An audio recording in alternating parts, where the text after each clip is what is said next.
Hey guys, tonight we are traveling back in time, not just to read about history, but to step directly into it.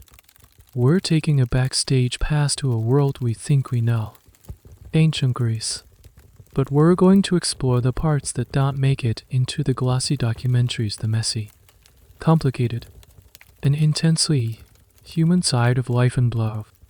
Let's be honest, if you were actually dropped into 5th century BC Athens, your biggest concern wouldn't be debating Plato. It would be figuring out the plumbing. You'd probably be a bit shocked. So, before you get comfortable, take a moment to like the video and subscribe, but only if you genuinely enjoy what I do here. Your support makes these late-night journeys possible. And while you're at it, let me know in the comments what city you're listening from and what time it is for you. I love seeing how far these stories travel. Now, dim the lights. Maybe turn on a fan for that soft background hum. And let's seize into tonight's journey together. The first thing that hits you isn't the sight of the Parthenon. It's the smell. It's a thick, earthy cocktail of dust, roasting meat, olive oil, and something vaguely like a barnyard. The air is warm and dry, and the sun feels more intense here, bleaching the color from the sky. You're standing on a packed earth road, not a majestic marble avenue, the toga you imagined wearing. Forget it. You're in a simple, probably itchy, woolen tunic called a chiton, and it's already sticking to your back. This is Athens, but it's not the polished marble model in a museum. This is a living, breathing, and sweating city. The houses that line these narrow, winding streets are surprisingly modest. Most are single-story, built from sun-dried mud bricks, with plain, windowless walls facing the street. Privacy is paramount, and life happens inside, in a central, open-air courtyard. From an upper story somewhere nearby, you hear a splash and a clatter, and you instinctively sidestep. A wise move. With no formal sewage system, people often just emptied their chamber pots into the street below.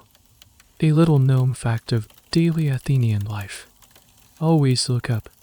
You follow the flow of people, a river of similarly dressed men, their sandals kicking up clouds of fine, pale dust. The noise grows from a hum to a roar. It's a cacophony of vendors shouting, donkeys braying, hammers clanging on metal, and the constant, overlapping chatter of Attic Greek, a language that sounds rhythmic and strangely urgent.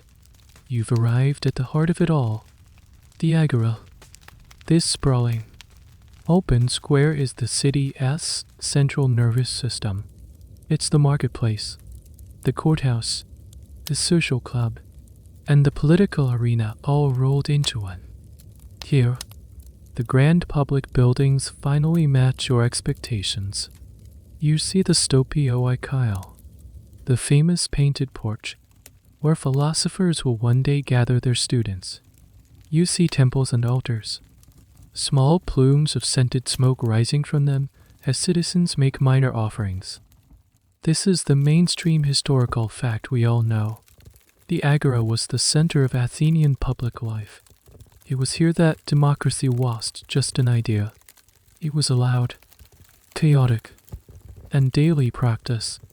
Men gather in heated groups, gesturing wildly as they debate law, the military campaign, or the price of figs. But as you look closer, you notice the details. A man is having his tunic meticulously pleated by a slave. Another is carefully inspecting a live chicken, poking its breast with a practiced finger. You see tables laden with olives, cheese, pottery, and fish whose scent is beginning to turn in the afternoon heat. It's a place of grand ideas and mundane errands, and it's here that you first notice the powerful, unspoken social codes. The men who walk with a confident stride, followed by one or two slaves, are clearly the citizens, the landowners, the ones with the right to vote and speak. Others hurry past, their gaze lowered, carrying goods or running errands. They are the medics, the resident foreigners, or the slaves who make up a huge portion of the city's population. Your status is written all over you, in your clothes, your posture, and who you're allowed to make eye contact with. Historians still debate the true sensory experience of a place like the Agora. Some argue that the smells of incense, baking bread, and spilled wine would have created a vibrant, almost festive atmosphere. Others contend that the stench of animal waste, rotting garbage in the gutters, and thousands of unwashed bodies would have been the dominant, inescapable reality. The truth, as always, is probably somewhere in the messy middle. It was a place that could inspire a philosopher to contemplate the nature of the good, while he simultaneously tried to avoid stepping in donkey droppings. And as the sun begins to dip lower, casting long shadows across the square, you realize this city is a study in contrasts, of profound thought and basic survival, of magnificent public art and deeply private, hidden lives. Your first day is ending, and you haven't even begun to scratch the surface. As the Agora empties, the energy of the city shifts. The sharp, chaotic noise of the day softens into a more muted, domestic hum. The air cools, carrying the scent of wood smoke from cooking fires and the distant sound of a lyre being plucked, clumsily at first, then finding a melody. You watch the river of people from the daytime now split into smaller streams, each heading towards a different destiny for the night. And it's in this quiet moment of observation that you truly begin to grasp the most fundamental rule of this world. Not all men are created equal. In fact, most people here aren't men in the eyes of the law at all. You see a man, his tunic of finer wool, stride past you with an air of unquestionable ownership. H.E.S. not just walking through the city, he owns a piece of it. Literally. H.E.S. a citizen. A polites. That word means everything. To be a citizen is to belong to the most exclusive club in Athens. It's not enough to be born here. After a certain point in the 5th century, a law championed by the great statesman Pericles decreed that to be a citizen, both of your parents had to be citizens. It's a closed loop, a self-perpetuating elite. You have to be male.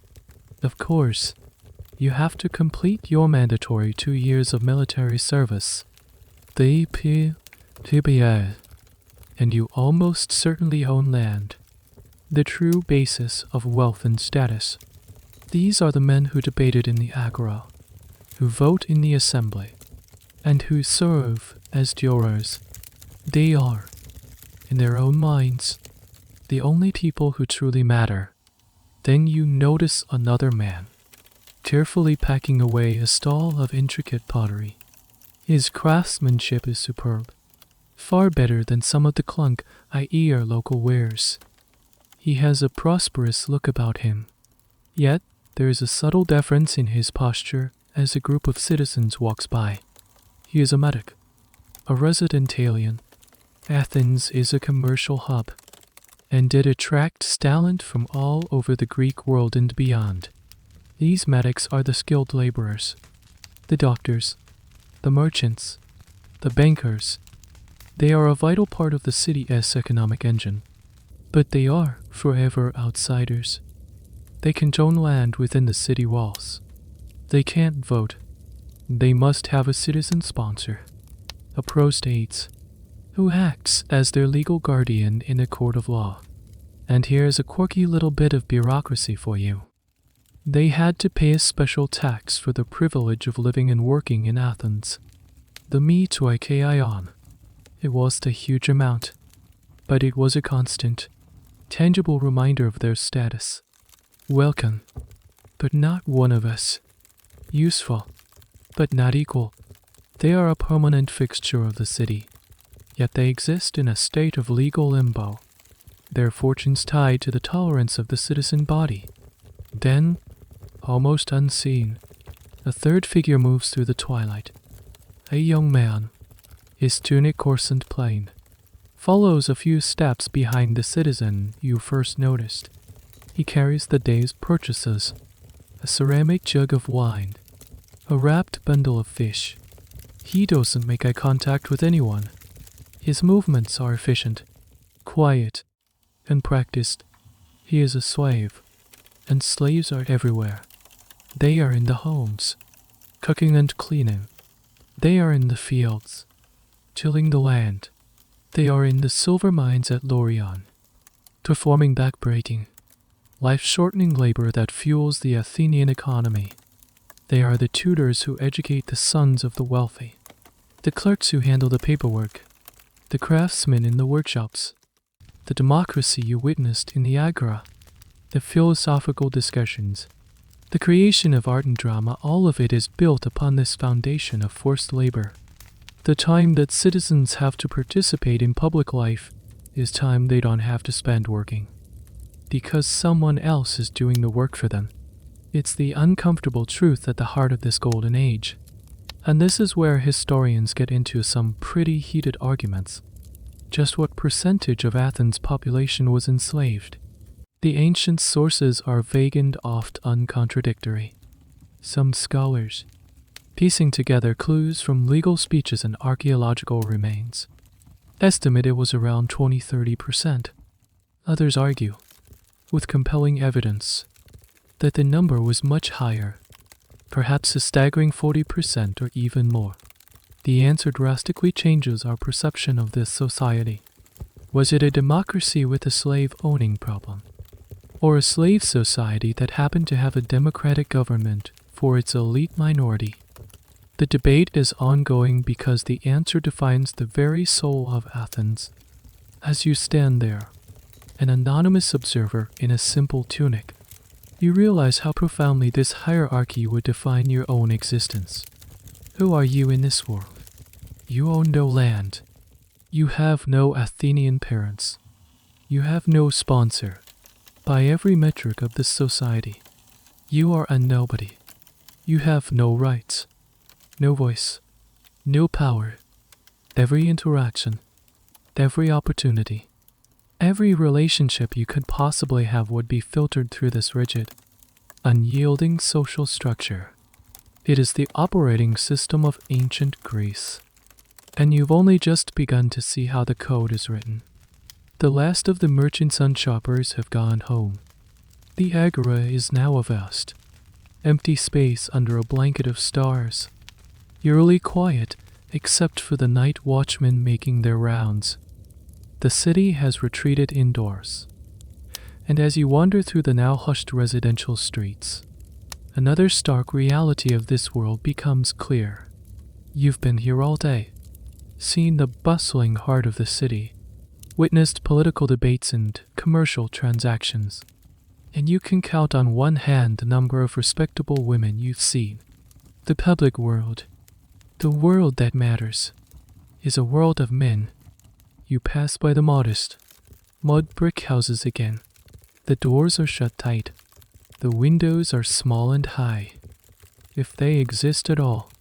From within, you might hear the muffled sounds of life, a baby crying, the rhythmic clatter of a loom, but the lives being lived inside are deliberately hidden from the public gaze.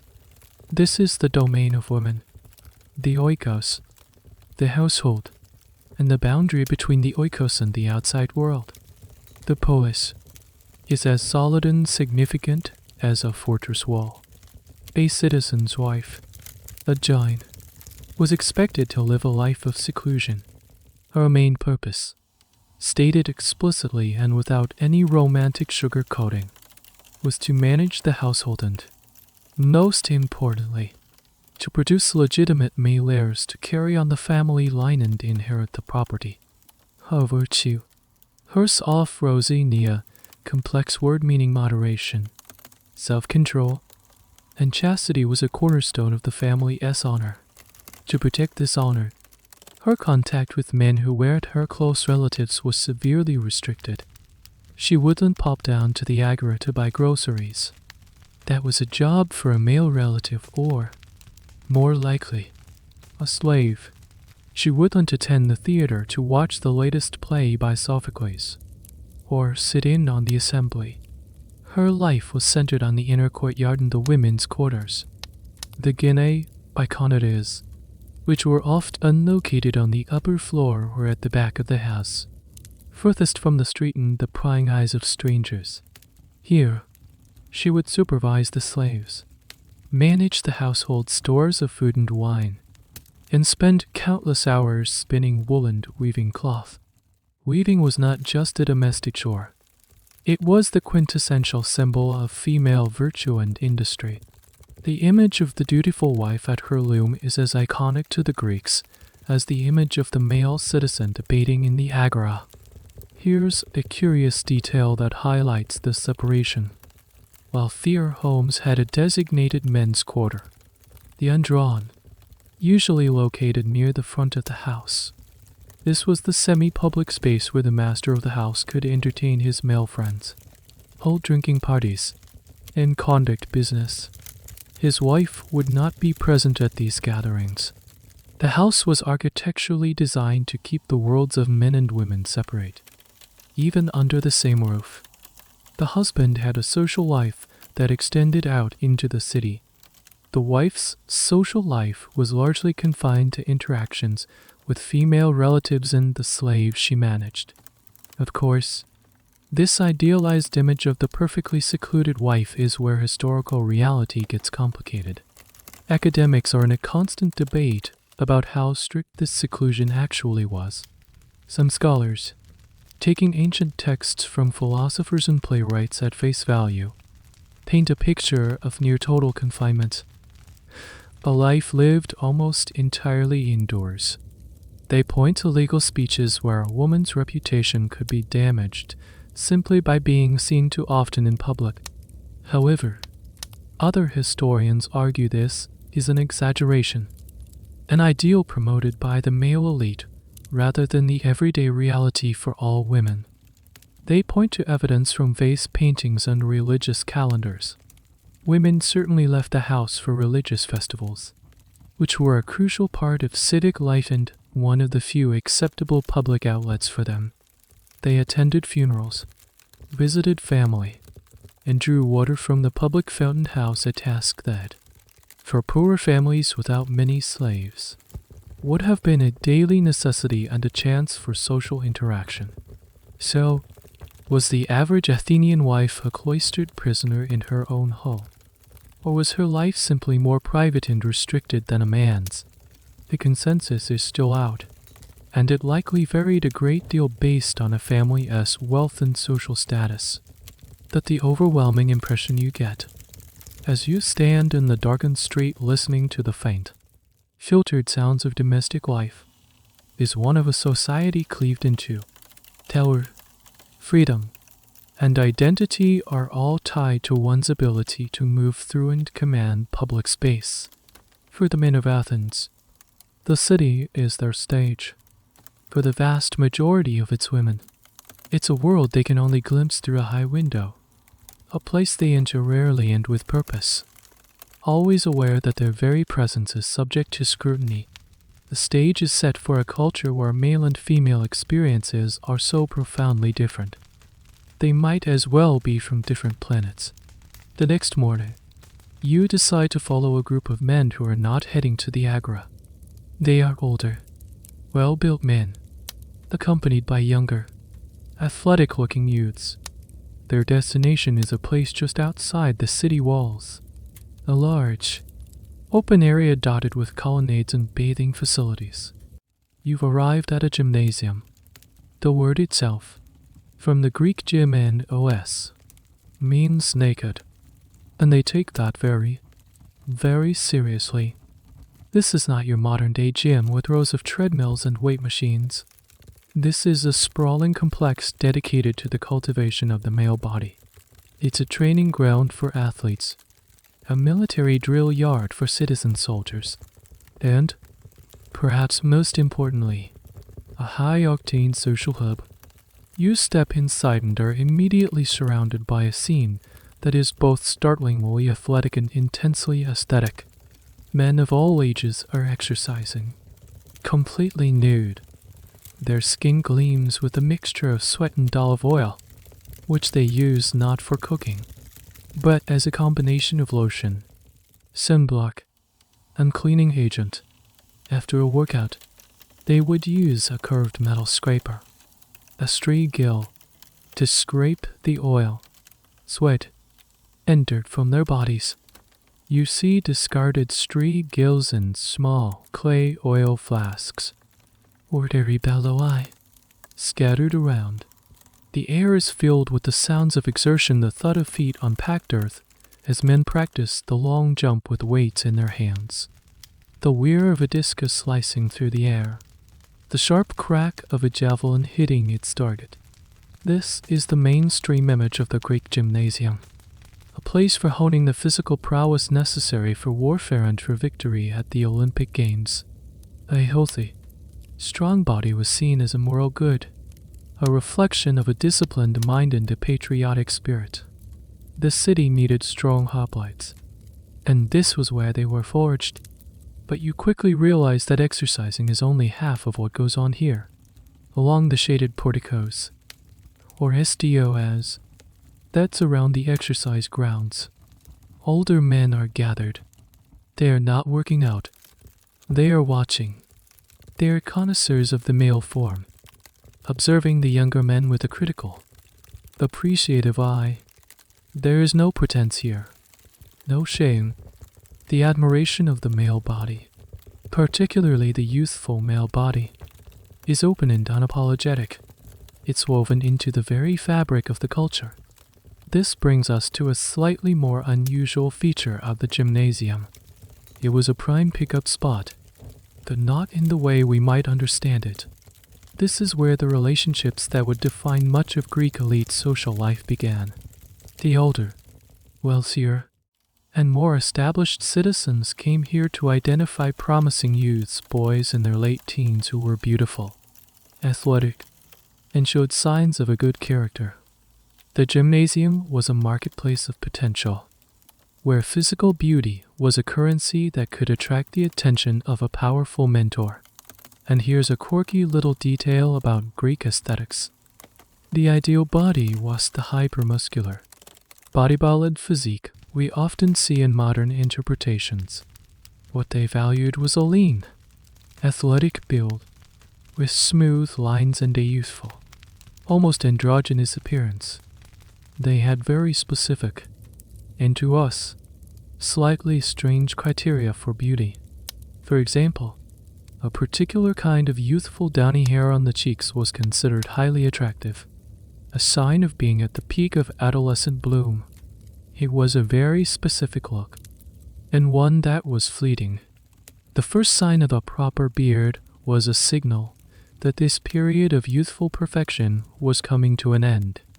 The role of the gymnasium as a social and sexual marketplace is a topic that still sparks some debate among classicists. While it's universally accepted that this was a key venue for initiating relationships between men and boys, the exact nature of the etiquette is less clear. Was it a free-for-all, or were there strict, unspoken rules governing who could approach him? Some sources suggest that a boy who seemed too eager or a man who was too aggressive would be looked down upon.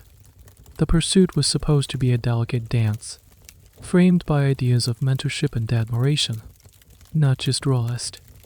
It was a place where conversations about philosophy could mingle with flirtatious compliments. Socrates himself was a famous frequenter of the gymnasia, not for the exercise, but for the opportunity to engage young, intelligent minds in his philosophical inquiries.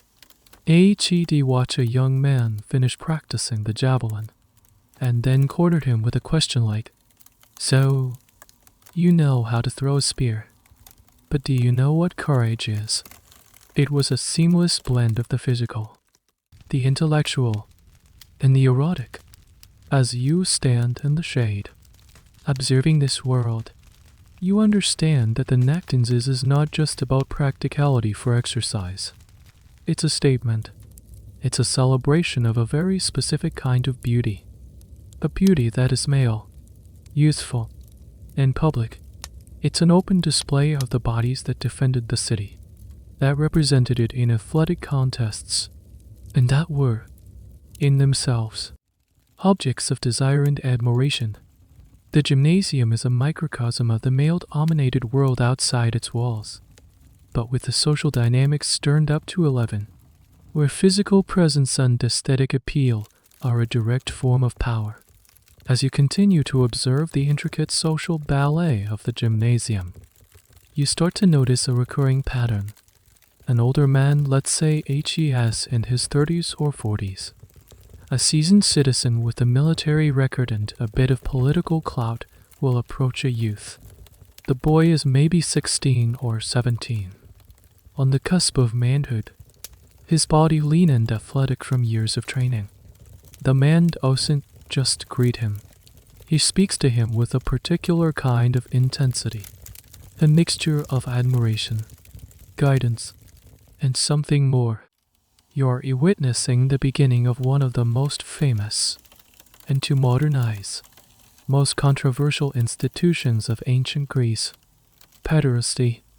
It's crucial to understand that this isn't seen as some deviant, back alley behavior, at least within the elite, aristocratic circles. This was a socially acknowledged, and in many ways, institutionalized relationship. It was a formal bond between an adult male, the Aristes the lover, and an adolescent boy, the Eromenos the beloved. You see this dynamic depicted everywhere once you know what to look for. It's on the red figure pottery you saw in the Agora, showing a bearded man offering a gift to hair. The rooster, a lyre to a beautiful, unbearded youth. It's a recurring theme in the poetry of Sappho and Pindar. It's the subject of intense philosophical debate in Plato's dialogues. The older man, the Aristos, is the active pursuer. It is his role to identify a boy of good character and beauty, and to woo him. This pursuit was supposed to be a simple transaction. The Aristos was expected to be a mentor, a guide to the complex world of adult male society. He would help the boy navigate politics, introduce him to important people, and educate him in the customs and virtues of a proper citizen. He was, in a sense, an external tutor for life. He would shower the boy with attention and gifts, which were symbolic of his admiration and his commitment to the boy's development. The boy, the Eromenos, was expected to play a role of modest reluctance. He was supposed to give in easily. His value lay in his beauty, callous, and his virtuosity. To seem to eager would be unseemly, suggesting he was motivated by base desire or material gain, which was considered dishonorable. He and his family were supposed to carefully consider the suitor. Is this man a good role model? Is he respected in the city? Will an association with him bring honor or shame to our family? The ideal was that the boy would eventually grant his favor to a worthy man, not out of passion, but out of an appreciation for the man's wisdom and his potential to guide him toward becoming a better citizen. Here's a small but fascinating detail that illustrates the fine line they tried to walk. In the visual art depicting these relationships, there's a common gesture called the chinchuk. The older Aristes will often be shown reaching out to gently touch the chin of the Eromenos. This gesture is a sign of affection in courtship, but it's also a gesture of supplication. Like a prayer to a god, it encapsulates the dual nature of the relationship. The older man is dominant in age and status, but he is a supplicant for the boy's favor and beauty. It's a visual representation of a very complex power dynamic. The mainstream historical understanding is that these relationships often included a physical, sexual component. This was the gift the boy gave the man in return for his mentorship and guidance. However, The exact nature and prevalence of this physical aspect is one of the most fiercely debated topics among classicists. Some scholars, like the famous Kenneth Stover who pioneered the modern study of this topic, argued that the physical act was essential, if discrete, part of the relationship. They point to sexually explicit vase paintings and comedic texts as evidence. Other historians, however, argue that this view is too simplistic and that the physical interpretation has been overemphasized. They suggest that for many, particularly in the philosophical circles of Plato, the ideal form of this relationship was purely platonic. They contend that the real focus was on the emotional and educational bond, and that yielding physically was often seen as somewhat shameful for the boy. The famous Sacred Band of Thebes, an elite military unit composed of 150 pairs of male lovers, is often cited by both sides. One side says it proves the power of erotic bonds to forge military valor. The other side says their loyalty was based on platonic love and camaraderie, not necessarily a physical relationship. The truth is, we'll likely never know the full reality, which probably spanned a wide spectrum from purely educational mentorships to intensely passionate love affairs. As you watch the Aristes and Romanos walk away from the gymnasium, deep in conversation, you realize this isn't just about desire. It's about power, education, status, and the transfer of culture from one generation of elite men to the next. It's a system designed to integrate young men into the exclusive club of the citizenry, using a language of love and desire to forge the bonds of social and political life. It's a world where the personal is profoundly political, and where a romantic relationship is also a public statement about one's character and ambition. Let's follow that pair, the experienced Aristes and the promising Eromenos, as their relationship develops. If everything goes according to the cultural script, what you're watching is not just a romance. It's a form of extracurricular education, a finishing school for the Athenian elite. The official curriculum for a young man was grammar, music, and gymnastics, but the unofficial, and arguably more important, curriculum was learned at the side of his older lover. The city is their classroom. As they walk from the gymnasium back towards the heart of Athens, the Aristes points out landmarks, but HES not giving a simple history lesson. HES teaching the boy how to read the city's political and social landscape. He might gesture towards the PNYX, the hill where the citizen assembly meets, and explain the intricacies of a recent debate, who spoke for which faction, and why a particular argument was persuasive. HES providing an insider's analysis that the boy would never get from a formal teacher. He is, in essence, deconstructing the machinery of power for his young apprentice. Their dates, for lack of a better word, are opportunities for social integration. The Aristes will take his Eromenos to the Agora, not just to shop, but to see and be seen. He'll introduce the boy to his own friends' other influential citizens. This is a crucial step. The boy is being brought into the network. HES learning how to conduct himself in the company of powerful men, how to listen, when to speak, and how to make a good impression. The man is essentially vouching for the boy, signaling to his peers, "This one is promising. He is under my wing. He is one of us." The boy, in turn, is expected to be a credit to his mentor, to be charming, intelligent, and appropriately modest. This mentorship extended to cultural and aesthetic education as well. The Aristes might take the Eromenos to a sculptor's workshop to admire a new statue, teaching him the principles of proportion and beauty. He might recite verses from Homer or the lyric poets, discussing their meaning and meter. A central part of this education was learning how to be a good guest at a symposium. the formal drinking party that was the epicenter of male social life. We'll crash one of those parties later. But for now, just know that knowing how to behave at one, how to recline, how to mix your wine, how to contribute to the conversation, how to sing a song was a vital social skill. And the aristos was the teacher. The entire relationship was framed in the language of virtue. The mainstream historical knowledge here is that the lover was supposed to be inspired by the boy's beauty to achieve great things, acts of courage in battle, eloquent speeches in the assembly. The boy, in turn, was supposed to be inspired by the man's wisdom and status to become a virtuous citizen. It was a reciprocal exchange of inspiration. The love between them was meant to make them both better men.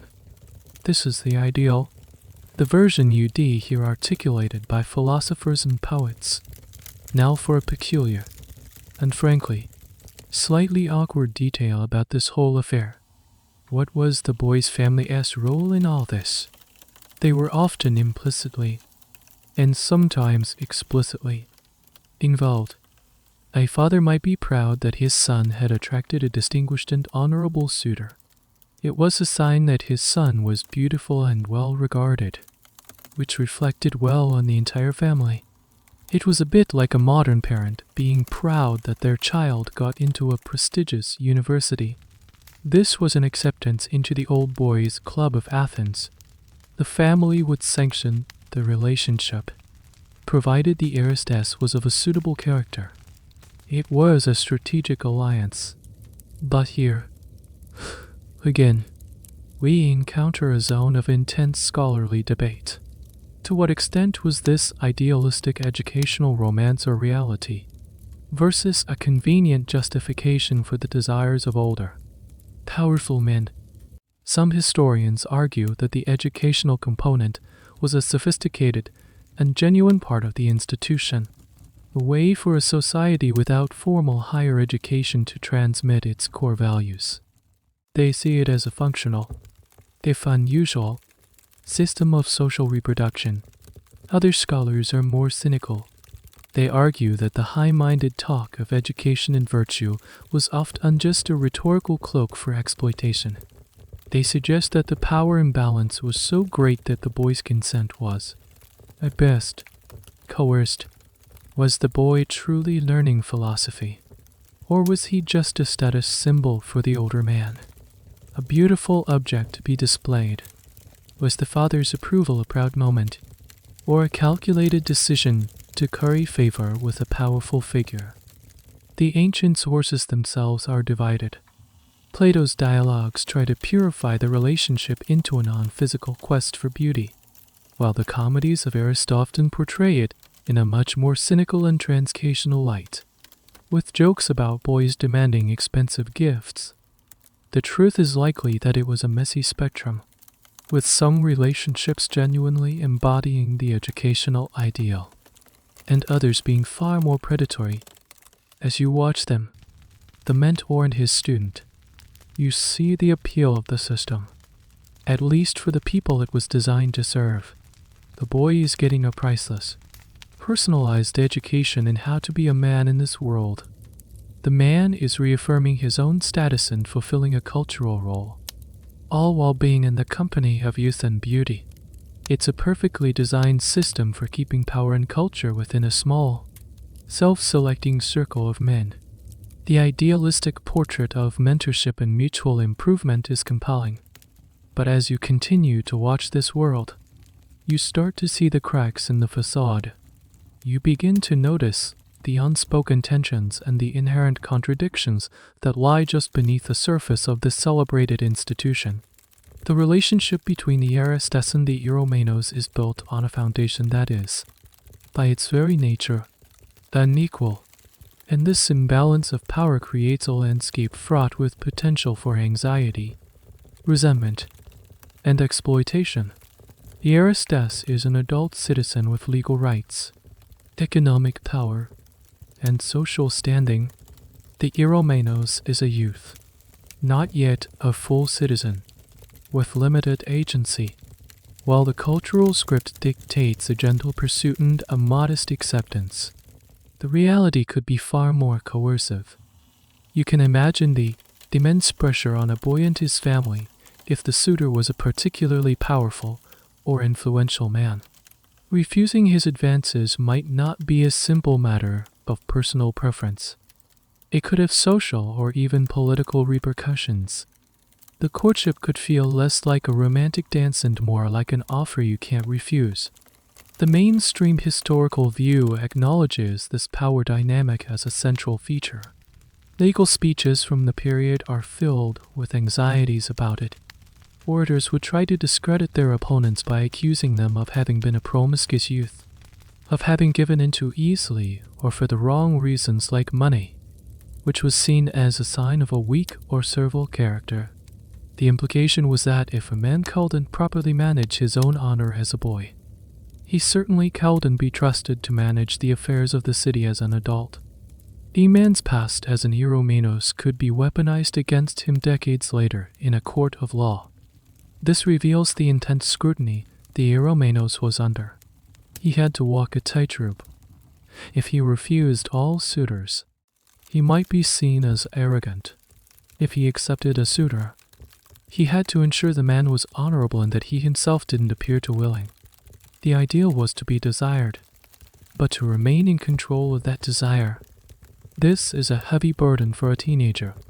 The relationship that was supposed to be his training ground for citizenship was also his first and most perilous test of character. And here's a curious, almost counterintuitive detail. While the active, pursuing role of the aristas was celebrated, the passive role in a physical relationship was socially complicated.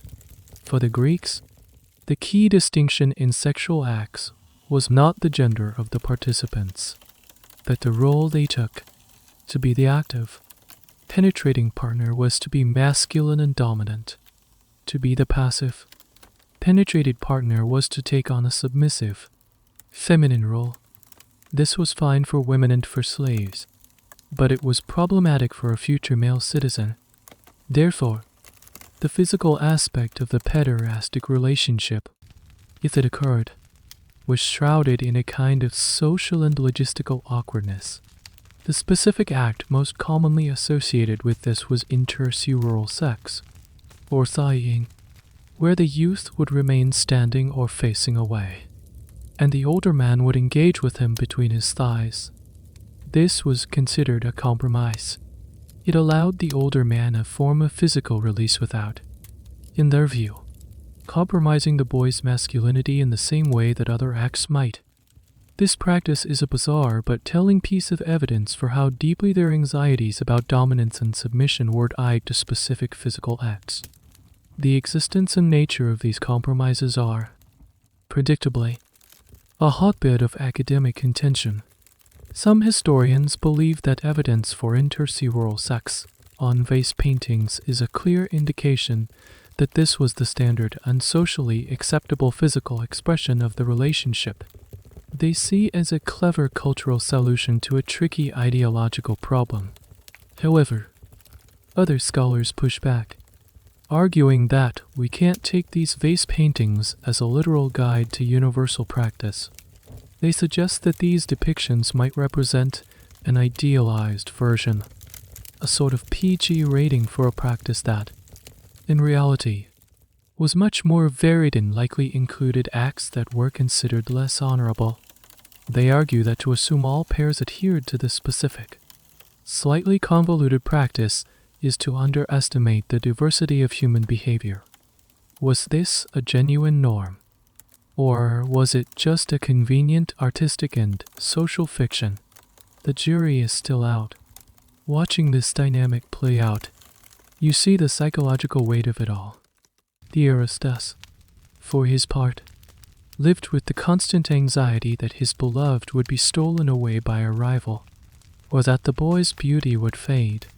The Eromenos lived with the pressure to be the perfect object of desire and virtue, knowing that any misstep could tarnish his reputation for life. What was presented as a beautiful exchange of love and wisdom was also a high-stakes game of honor and shame. a system that, while benefiting the elite social order, placed immense psychological burdens on the very individuals it claimed to be celebrating. It was an institution laced with a profound and inescapable tension. The relationship between the Aristes and the Eromenos, for all its intensity and social significance, was designed to be temporary. It had a built-in expiration date. The defining characteristic of the Eromenos was his youth, and youth, by its very nature, is fleeting. The moment the boy begins to develop a full beard, the dynamic shifts irrevocably. He is no longer a boy. He is a man. You might witness this transition. The young man, who just a year ago was the picture of adolescent grace at the gymnasium, now has the rougher features and more muscular build of an adult. The soft down on his cheeks has been replaced by a proper beard. In the eyes of his culture, the bloom of his youth has faded. He has crossed an invisible but crucial threshold. The pederastic relationship is expected to end, and to continue it past this point was considered inappropriate, even comical. The older lover who couldn't let go of his now adult beloved was a stock character of ridicule in Greek comedies. So, what happens to the beautiful young boy now that he is a man? He graduates. His informal education is complete. He is now ready to take his own place in the world of adult men. He completes his 2 years of mandatory military service. Upon his return, he is enrolled in his DME, or local precinct, and becomes a full-fledged citizen with the right to vote in the assembly, serve on juries, and hold public office. The mainstream historical path for him is clear. He is now expected to get married. His family will arrange a match for him with the daughter of another citizen. The girl will likely be much younger than him, probably in her mid-teens. The purpose of this marriage is not love or companionship, but procreation. His primary duty as a citizen is now to produce his own legitimate heirs to continue the family line and the citizen body. He is now on the other side of the equation. And here's the part that completes the circle. He is now of the age to become an Aristes himself. He will start frequenting the gymnasia, not just to exercise, but to watch the next generation of beautiful young boys. He will take on the role of the pursuer, the mentor, the lover. The system perpetuates itself. The former Eromenos, having been educated and guided into manhood, now takes on the responsibility of educating and guiding a youth in his turn. He has gone from being the object of desire and mentorship to the subject. This transition from beloved to lover is a fascinating and somewhat peculiar aspect of the life cycle of the Athenian elite. His own pederastic history, if it was conducted with honor, was not seen as a barrier to marriage or to pursuing boys himself. It was, in fact, his qualification. He had been through the system, so he understood its rules and its purpose. It was a rite of passage. This is where historical sources present us with a bit of a puzzle, sparking yet another debate. How did these men reconcile their marital duties with their pederastic relationships?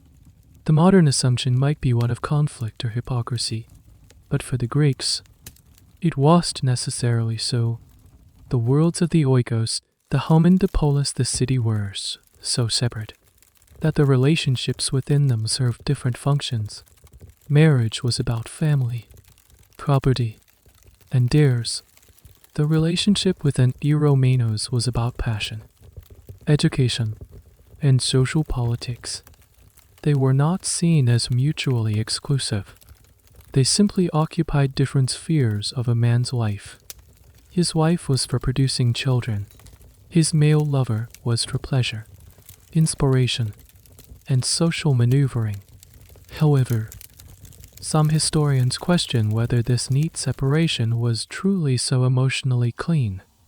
Did men not form emotional bonds with their wives? did jealousy not exist, while the public ideology was clear. Some sources, like certain tragedies, hint at the private emotional complexities that this system created. Europe displays, for instance, are full of powerful female characters who rage against the constraints of their lives, suggesting that the official, male-centric view of the world lost the whole story. The question of whether the average Athenian man lived in a state of clean compartmentalitlessness or one of managed emotional chaos is something scholars still argue about. As you watch the newly bearded young man confidently stride into the Agora, you see the culmination of the entire process. He is no longer an apprentice. He is a master in training. He will argue about politics. He will manage his estate. He will marry a young bride. And he will soon cast his appreciative gaze upon a youth practicing the javelin. The cycle is complete. You have witnessed how a boy in this society is transformed into a man, and how the very definition of being a man involves taking one's place in a repeating pattern of desire, mentorship, and the reproduction of power. It's a closed loop, elegant in its own way, but one that leaves half the population almost entirely out of the picture. And now, it's time to turn our attention to them. Up until now, you've been immersed in a world that is overwhelmingly male. The Agora, the gymnasium, the political assemblies, these are all stages for men. But as you turn your focus away from these public arenas and toward the private spaces of the city, you begin to perceive another world, one that runs in parallel, largely unseen and unheard. This is the world of women, and you quickly learn that the word woman in ancient Greece is not a monolithic category. It's a term that fractures into two profoundly different, almost opposing, realities. On one side, you have the Gyn, the wife. She is the respectable, cloistered heart of the household, the vessel of legitimacy. Her identity is defined by her relationship to men. She is someone's daughter, then someone's wife, then someone's mother. Her value is tied to her chastity and her ability to produce sons. Her world is the oikos, the home, and her life is one of domestic management and seclusion. On the other side, you have the hetoira. The word is often translated as courtesan, but that doesn't quite capture it.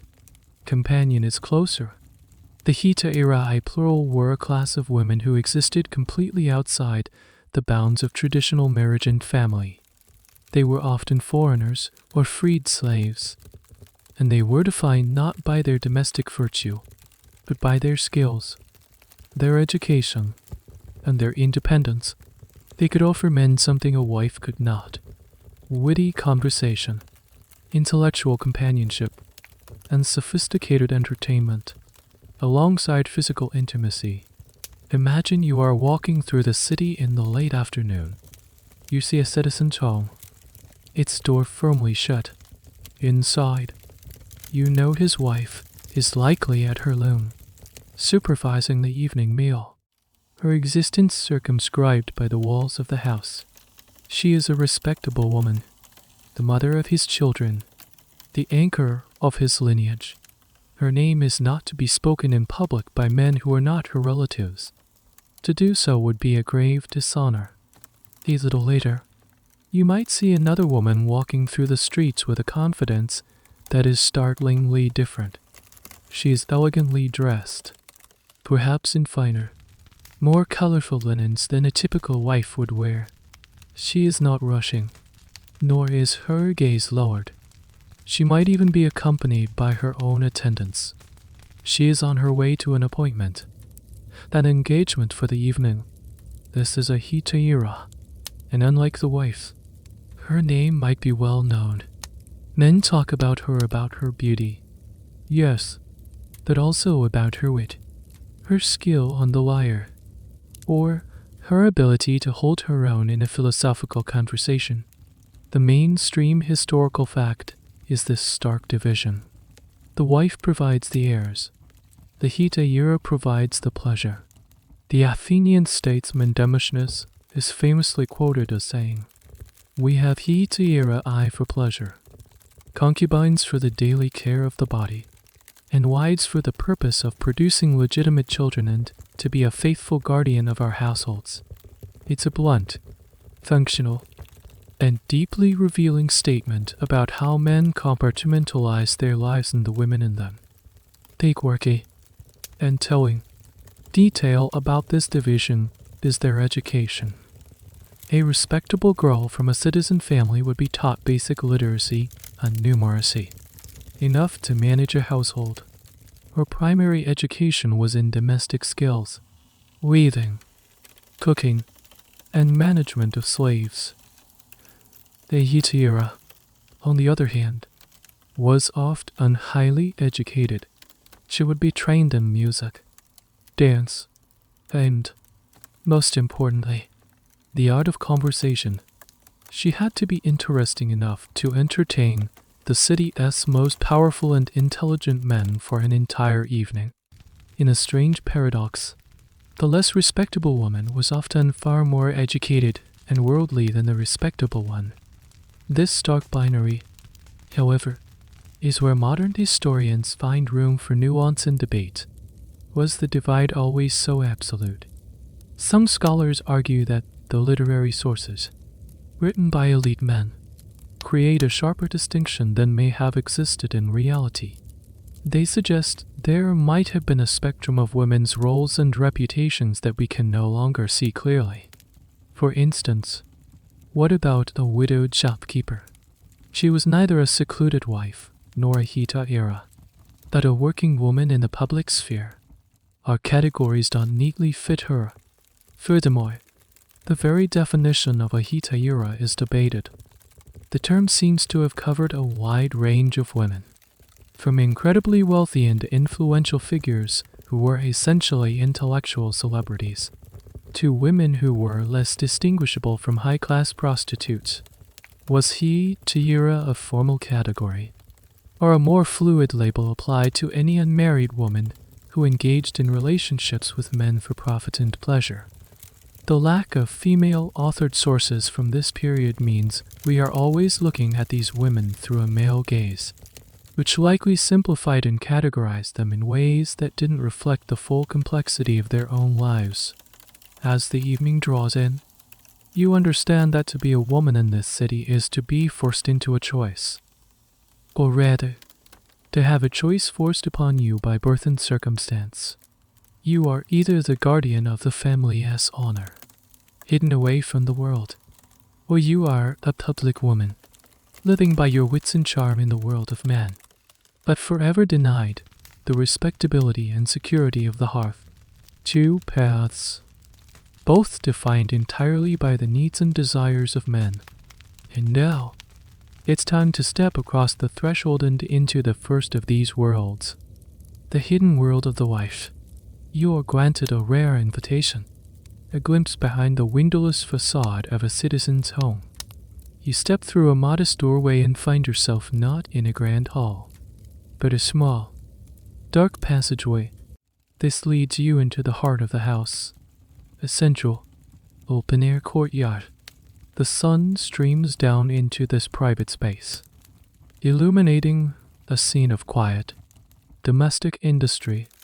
This is the oikos, and you are now inside the world of the Athenian wife. The giant, the master of the house, is away, probably in the Agora or at the gymnasium. The courtyard and the rooms surrounding it are a world run by and for women. The first thing you notice is the sound that defines this space. The constant, rhythmic clack, clack, clack of the loom in one of the shaded porticos that ring the courtyard. Two female slaves are working at a large, upright loom, their hands moving with practiced speed, weaving threads of wool into cloth. Overseeing them is the lady of the house. She is younger than you might expect, perhaps in her late 20s, but she carries herself with an air of authority. She is not idle. In her hands is a spindle, and she is deftly spinning wool into yarn, even as she supervises the other tasks. Her clothing is simple and practical, a plain linen chiton, probably woven right here in this house. This is her domain. She is the manager, the CEO of this small, domestic enterprise. The mainstream historical knowledge is that her primary role was management. She was responsible for the security of the household stores, the grain, the wine, the olive oil. She managed the budget. She cared for 6 slaves, and she was in charge of raising the very young children. Her life was a constant cycle of production and maintenance. You are led towards the back of the house, or perhaps up a narrow staircase, to the designated women's quarters. The Guinea icon it is. This is the most secluded part of the home. The rooms are small and sparsely furnished. A few wooden chests for storing clothes and linens, some simple stools, and perhaps a decorated vase or two. There are no large windows looking out onto the street. The only view is back into the central courtyard. This architectural design is a physical enforcement of the ideology of seclusion. The wife's world was designed to face inward, away from the city of men. Here's a specific and rather intimate detail of her life: her relationship with her children. She would nurse her own infants and be their primary caregiver during their earliest years. But once a boy reached the age of about 7, he would be handed over to the care of a male tutor. A pedagogue, often a trusted slave, and would begin to spend his days in the male world of school and exercise. His mother's influence would wane as his father's and the city's took over. Her connection to her daughters would remain, as she would be responsible for training them in the domestic arts. They would need to one day run their own households. She was, in essence, tasked with replicating herself, training the next generation of secluded wives. The true extent of this seclusion, as we've touched on before, is a subject of major academic debate. The hard seclusion theory, based on texts by men like Xenophon, who wrote a treatise on household management, suggests women were almost like prisoners, rarely leaving the house.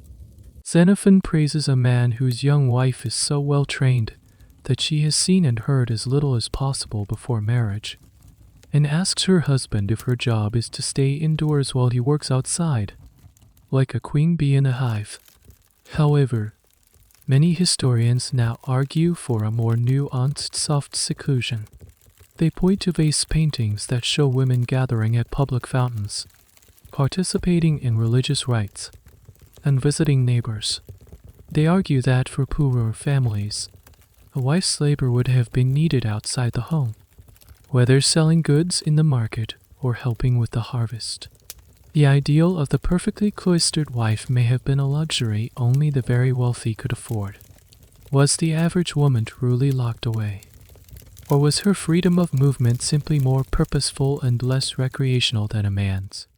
The evidence is ambiguous, and the debate reflects the difficulty of reconstructing the lives of people who left no written records of their own.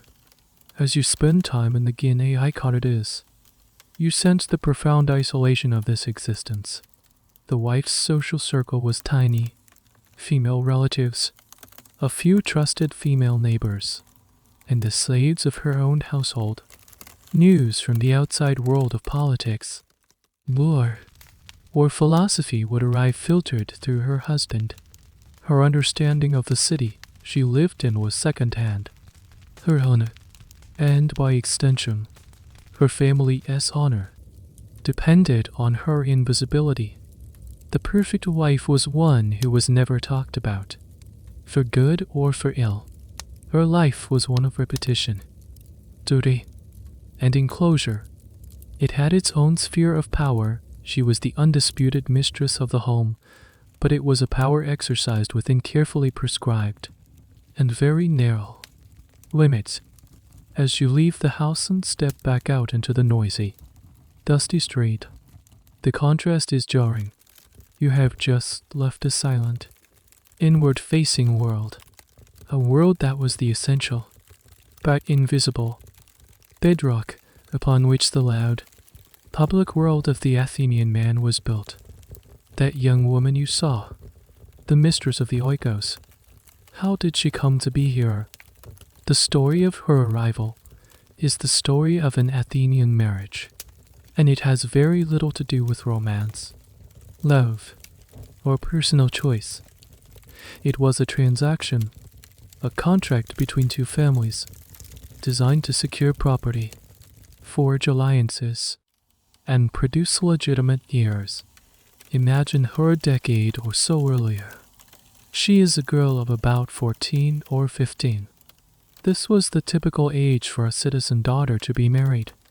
Her future husband, on the other hand, would likely be around 30. This significant age gap was the norm, creating an immediate imbalance of power and experience in the relationship from the very beginning. She was not consulted on the choice of her husband. The decision was made entirely by her father or, if he was deceased, her closest male relative, who was her legal guardian, her kyrios. The process began with the enyi, the betrothal. This was the core of the marriage arrangement. It was a verbal contract made between the girl's kyrios and her future husband. The formula was simple and brutally direct. I give you this girl for the plowing of legitimate children. The language is agricultural, transcational, and completely unsentimental.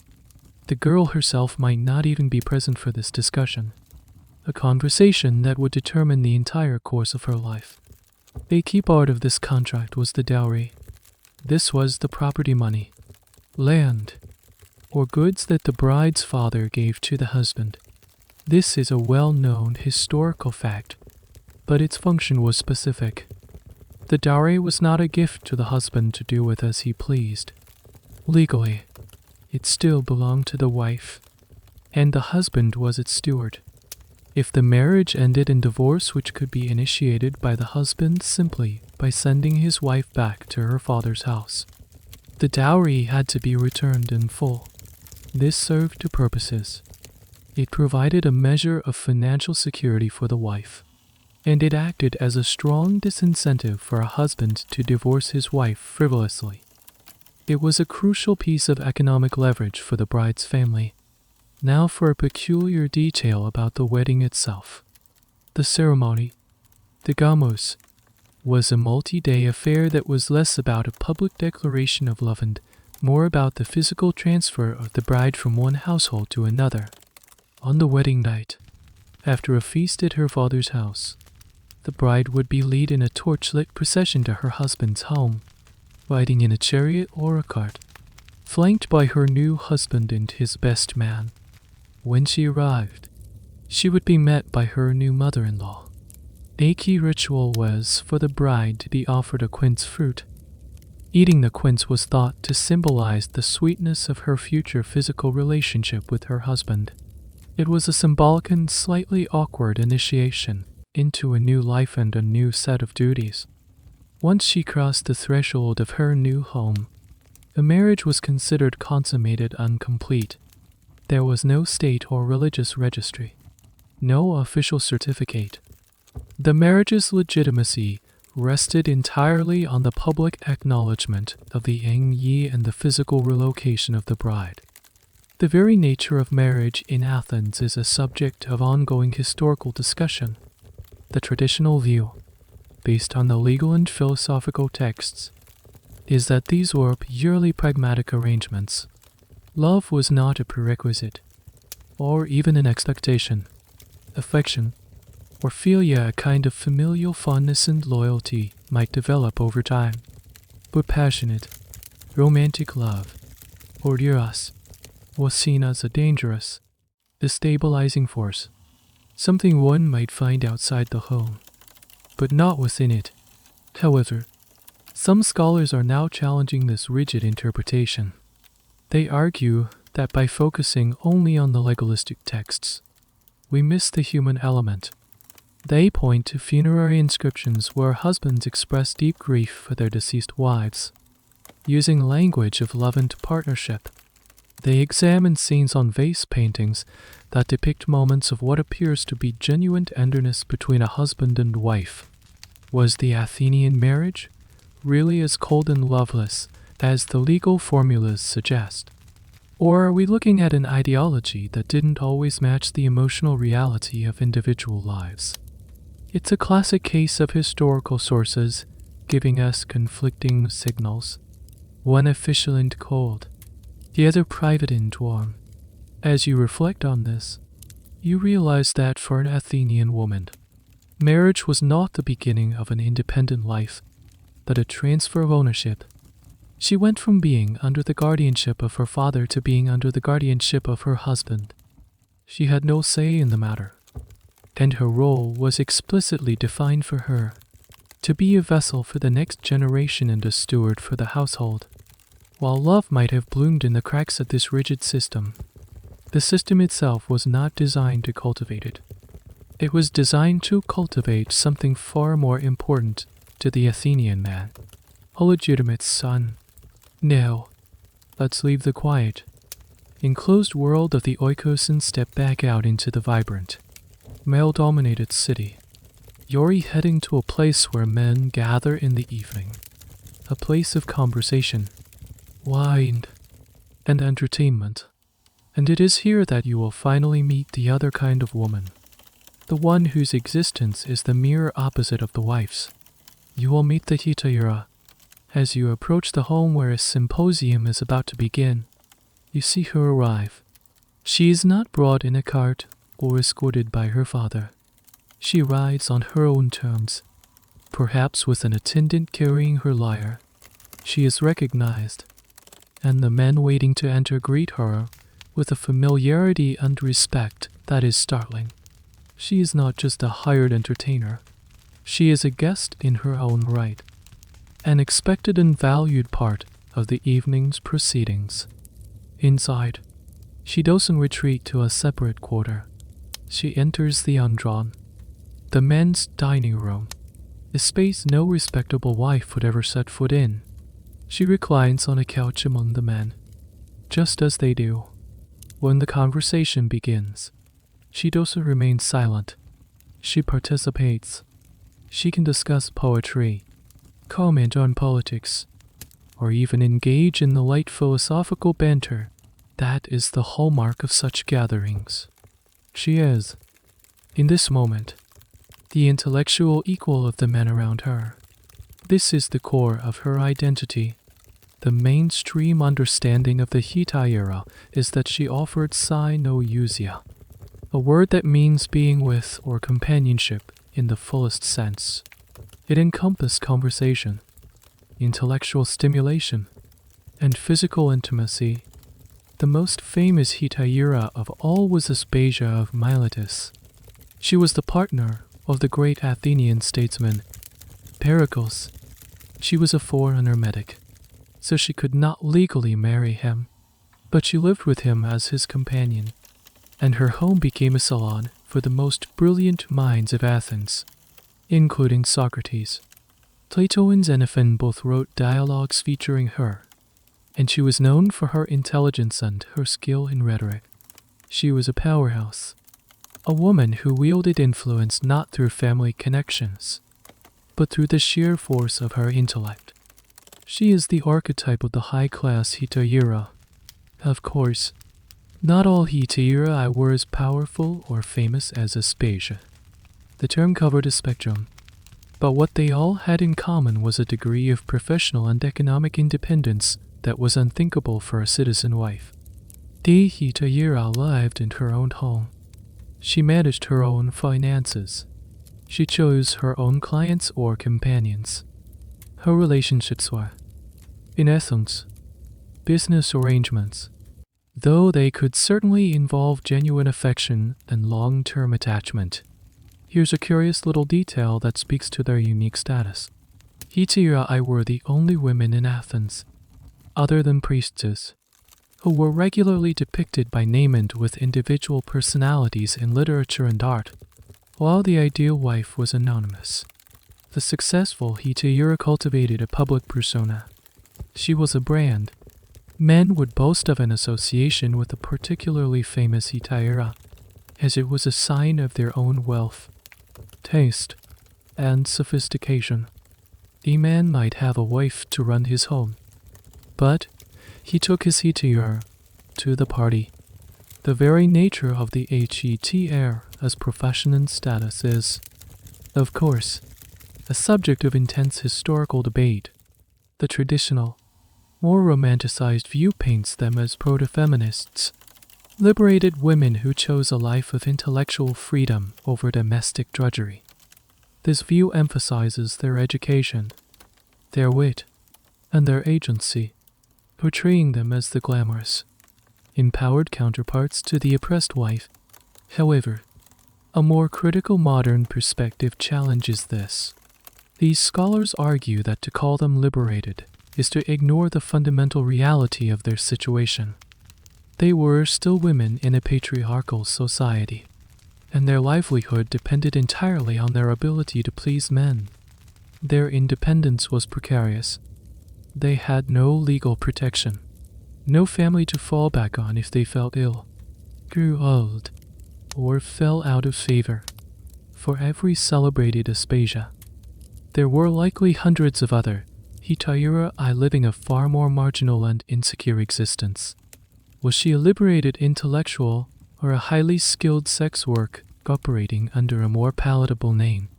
The debate hinges on whether you focus on the agency they managed to carve out for themselves or the structural constraints they could never escape. As you watch the hetaira in the symposium, you see the paradox of her existence. She has a freedom of speech and movement that the Athenian wife can only dream of. She is a participant in the cultural life of the city, not just a spectator, but this freedom comes at a cost. She has no honor in the traditional sense, no security of the family unit, and no legitimacy for any children she might bear. She has traded the cage of the oikos for the precarious freedom of the marketplace. She is admired, but not respectable, desired, but not marryable. She is the dazzling, but ultimately rootless, other half of the female experience in Athens. The HETR's company is a luxury good, and like all luxuries in Athens, it comes with a price tag. Her education, her finely tailored garments, her skill on the lyre, her witty repartee, these are not offered for free. The independence she enjoys is funded directly by the men who seek her companionship. You're beginning to understand that the glittering world of the hetaira is built on a foundation of cold, hard cash. The arrangements could vary wildly. A less established hetaira might be hired for a single evening's entertainment at a symposium. A price would be negotiated, and she would be expected to serve the wine, play music, and provide companionship and likely sexual services to the host and his guests. It was a straightforward, transactional gig. However, for a more sought-after hetaira, the arrangements could be far more substantial and long-term. A wealthy man might enter into a kind of exclusive contract with her. He would essentially become her patron, covering all her living expenses, rent for her house, food, clothing, servants. In return, she would be his exclusive companion. This was not marriage. She remained legally and financially independent, but it provided her with a level of stability that was rare in her profession. The relationship between Pericles and Aspasia was likely of this nature. He provided for her, and she, in turn, was his constant partner and intellectual confidant. This is the mainstream picture, a profession with a clear economic basis. The hetaira was, in essence, a small business owner, and her product was a carefully curated experience of pleasure and sophistication. Her success depended on her ability to manage her reputation, cultivate a desirable clientele, and set her prices accordingly. The most successful hetaira I could become incredibly wealthy, amassing fortunes that rival those of some male citizens. Now for a peculiar, and rather revealing, aspect of these financial arrangements. We have surviving legal speeches from Athenian court cases that provide a fascinating window into the business side of being a hetaira. One famous case involves a man trying to recover money he claims to have loaned to a hetaira named Deniaira. Her defense delivered, of course, by a male speaker, as women could not represent themselves in court, was that the money was not a loan, but a gift, payment for her companionship. This case, and others like it, reveals the blurry line between gift and payment that define these relationships. The men preferred to frame their expenditures as gifts, a sign of their generosity and admiration. It maintained the fiction that the relationship was based on affection, not commerce. The hetaira, for her part, had to navigate this delicate etiquette. She couldn't simply present an itemized bill. Instead, she had to rely on her patron's generosity, subtly encouraging him to give her the gifts she needed to maintain her lifestyle. It was a constant, unspoken negotiation. A gift of an expensive piece of jewelry was not just a token of affection. It was a bonus. A gift of a month's rent was her salary. This elaborate dance around the language of money was essential to maintaining the pretense that she was a companion, not just a service provider. This leads directly to a contentious point among historians. How much agency did these women really have in these financial matters? One school of thought emphasizes their business acumen. They see women like an Iaira as savvy operators who were skilled at manipulating the social codes of gift-giving to their own advantage. They were entrepreneurs who understood their market value and leveraged it effectively. In this view, the financial arrangements were a source of power and independence. Another school of thought, however, argues that this exaggerates their power. They point out that this gift economy left the hetaira incredibly vulnerable. A patron could withdraw his support at any moment, leaving her destitute. She had no legal recourse to demand payment if a gift was not forthcoming.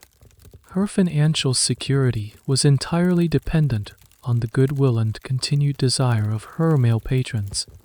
They argue that this financial precarity was the ultimate proof of her subservient position. No matter how much intellectual equality she appeared to enjoy during a symposium, was she a brilliant financial strategist or a perpetually insecure gig worker? The debate highlights the ambiguity of a status built on the unstable foundations of desire and generosity. As you observe this world, you realize the immense skill it took to be a successful hetaira. It wasn't just about being beautiful or talented. It required a deep understanding of male psychology, a mastery of social etiquette, and a sharp business sense. She had to be a performer, a therapist, an intellectual, and a CFO, all rolled into one.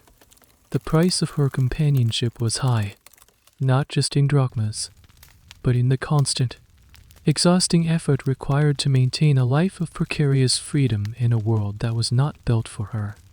Her talent had a clear cost, and she paid it every single day. The hetaira, with her wooden lyre, represents the aristocracy of her profession.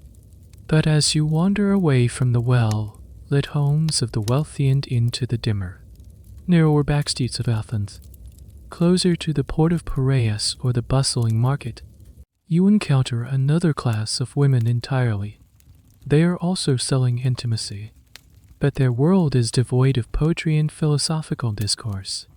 You are now seeing the street-level reality of sex work in ancient Greece. You might see them standing in doorways, their makeup more pronounced, their clothing simpler and perhaps more revealing than a respectable woman's. These are the pornei. The word is blunt, and it's the root of our modern word pornography. It literally means for sale. There is no pretense of companionship or intellectual connection here. The transaction is direct, quick, and purely physical. This is the mainstream historical reality that existed alongside the more rarefied world of the Hetaira.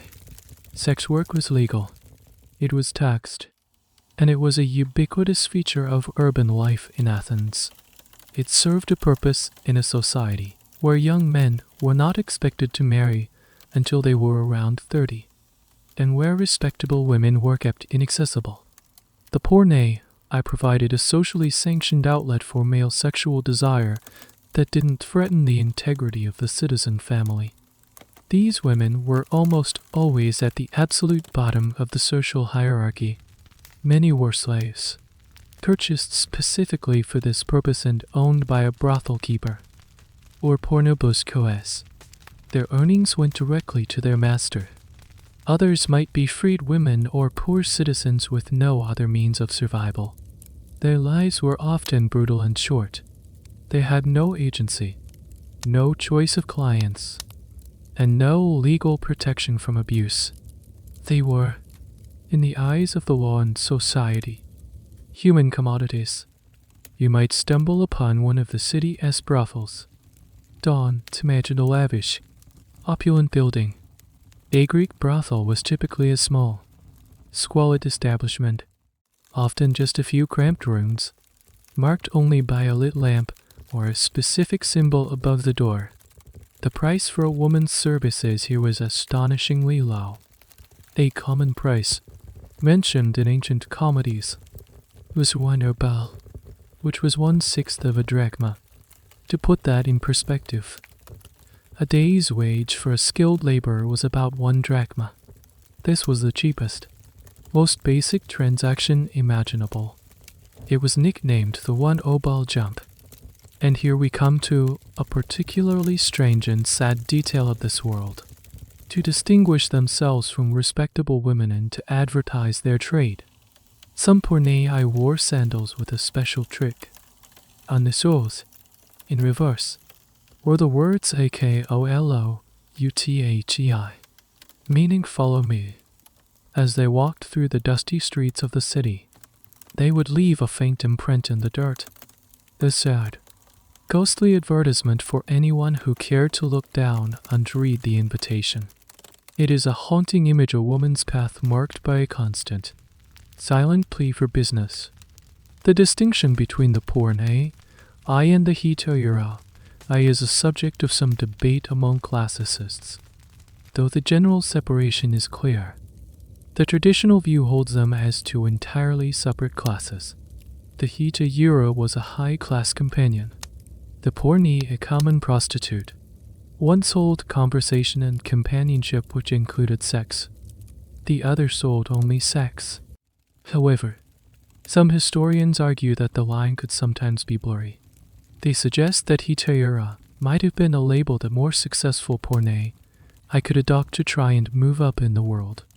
A particularly beautiful or intelligent slave prostitute might catch the eye of a wealthy patron who could buy her freedom and set her up as his companion.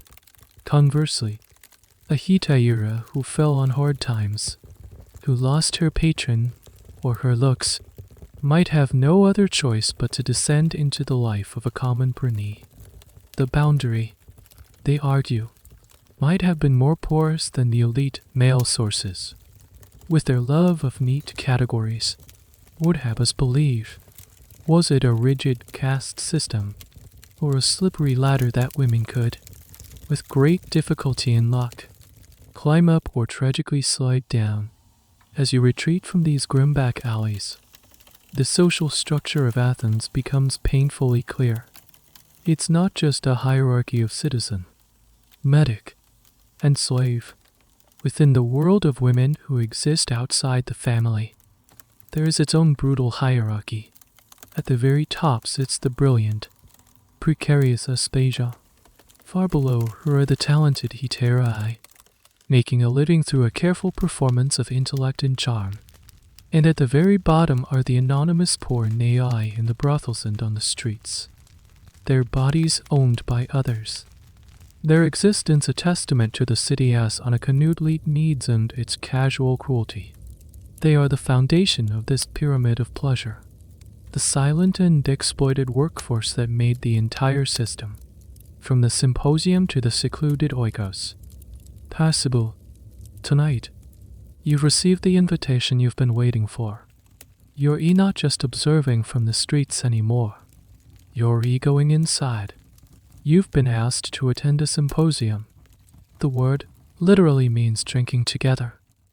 But that's like calling the Super Bowl a ball game.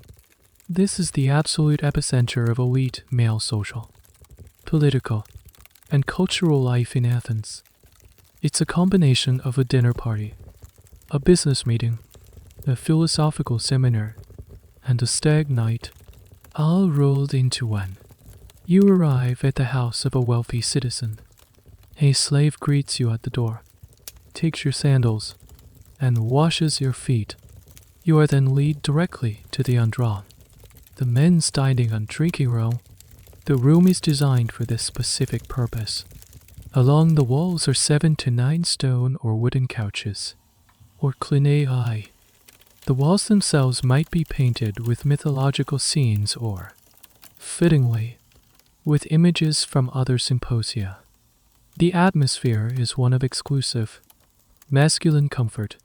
The guests are already arriving, all men of similar standing, citizens, landowners, perhaps a well-known general or a playwright.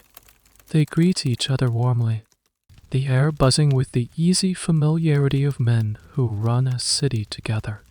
You are shown to a couch, then you recline on your left elbow. As is the custom, 2 or 3 guests share a single couch. The first part of the evening is the diapinon, or dinner. The food is brought in on low tables placed in front of each couch. Simple but good fare like fish, cheese, olives, bread, and fruit. Once dinner is cleared away, the symposium proper begins. This is the moment the dynamic shifts. Slaves bring in the key piece of equipment, a large, ornate mixing bowl called a crater. This is where the wine is mixed with water. This is a crucial, mainstream historical point. The Greeks almost never drank their wine neat. To do so was considered barbaric, the sign of an uncivilized drunkard. Drinking was meant to be a controlled, social activity, not a race to oblivion. The symposia RCH, or Master of Ceremonies, is chosen from among the guests. He is the king of the party. His job is to decide the ratio of wine to water and the crater a strong mix for a wild night, a weaker mix for a more serious discussion. He also sets the topic of conversation and decides how many cups each guest must drink. His authority for the evening is absolute. The first cup is poured. Libations are made. A small amount of the mixed wine is poured out as an offering to the gods, particularly Dionysus, the god of wine, theater, and ecstasy. The hymn, or paean, is sung to the gods. Only then does the drinking begin. The wine is served by young, handsome slave boys who move gracefully around the room, filling the guests' shallow drinking cups, or KYLX.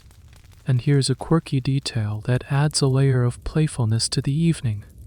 Many of these KYLX had designs painted on the inside.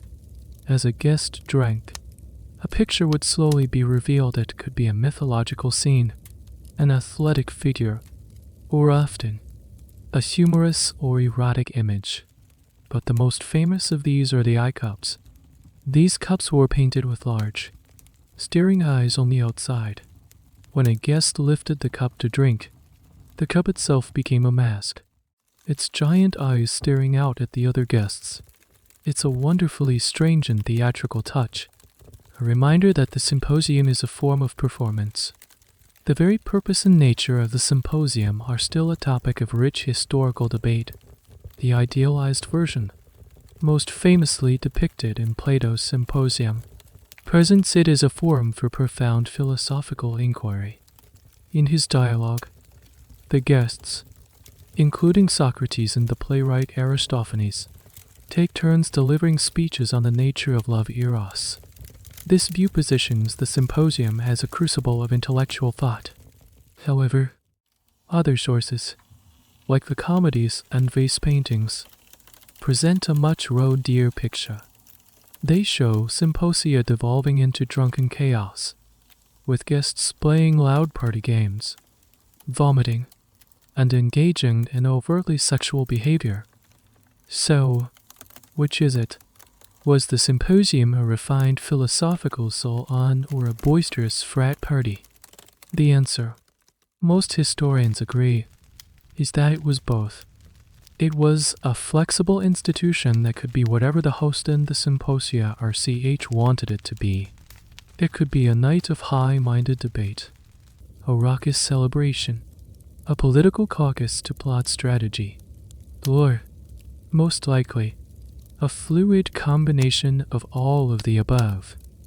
As you recline on your couch, sipping the watered-down, honey-sweetened wine, you feel the atmosphere begin to loosen. The formal greetings give way to jokes and laughter. The conversation starts to flow as freely as the wine. You are inside the inner sanctum. The rules of the outside world are temporarily suspended, and the carefully constructed masks of public life are beginning to slip. The night is young. The crater is full, and anything feels possible. The symposia RCH taps his cup, calling for another round. The slave boys, moving with a silent efficiency, circle the undrawn, refiling every kilix from a freshly mixed crater. The ratio of wine to water, you suspect, has been discreetly strengthened. The initial formality of the evening has completely dissolved, washed away by the steady tide of alcohol.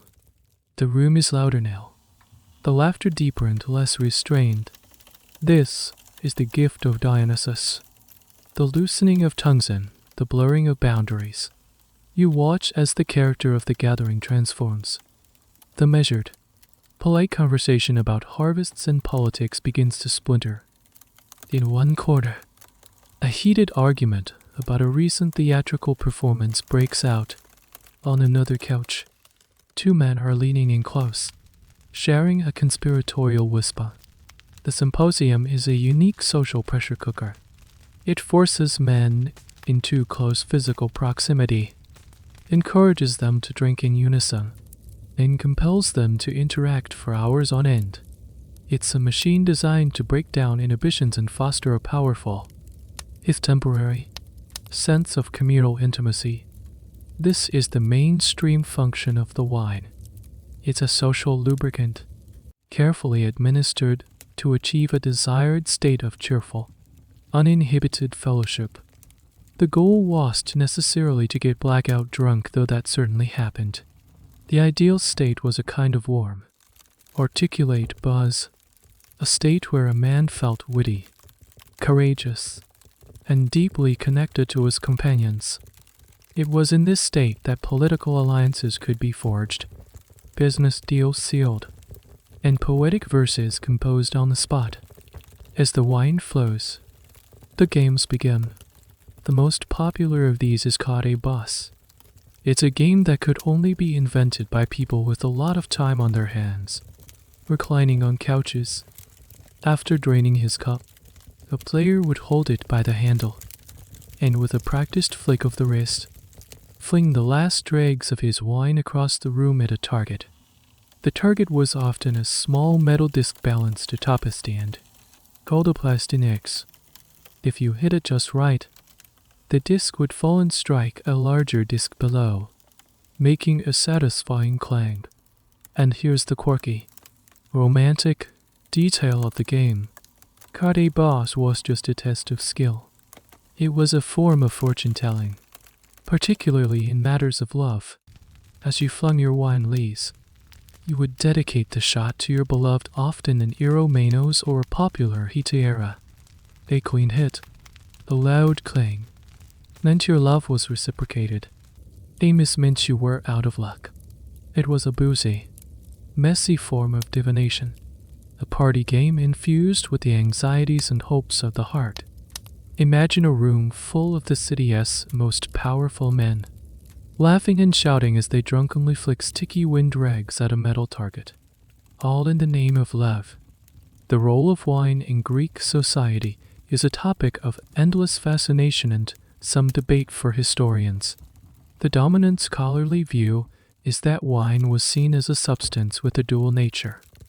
It was a gift from the gods, a source of joy, inspiration, and social cohesion, but it was also dangerous.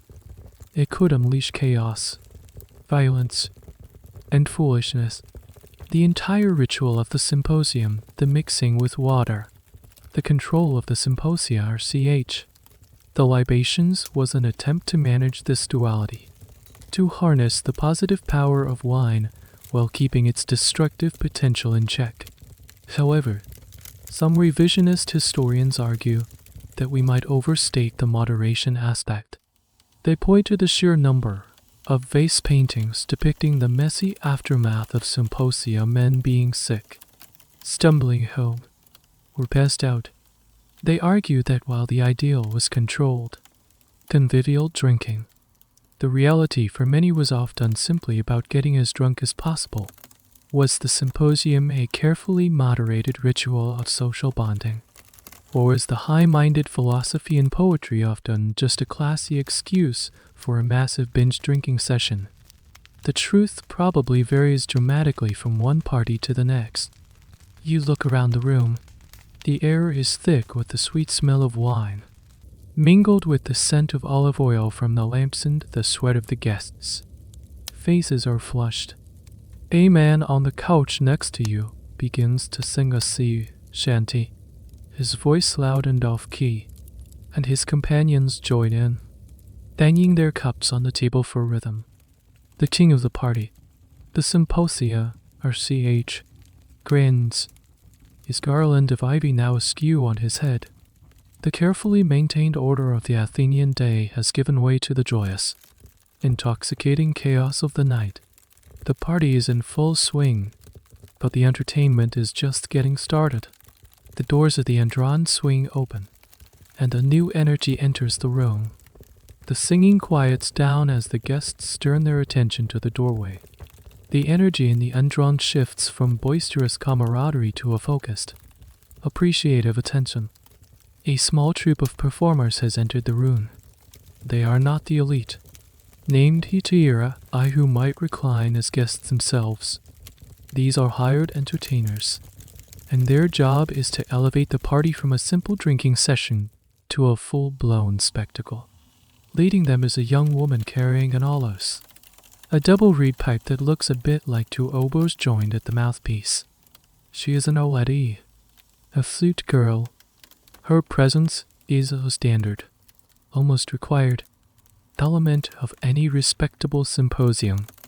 She isn't there to join the conversation.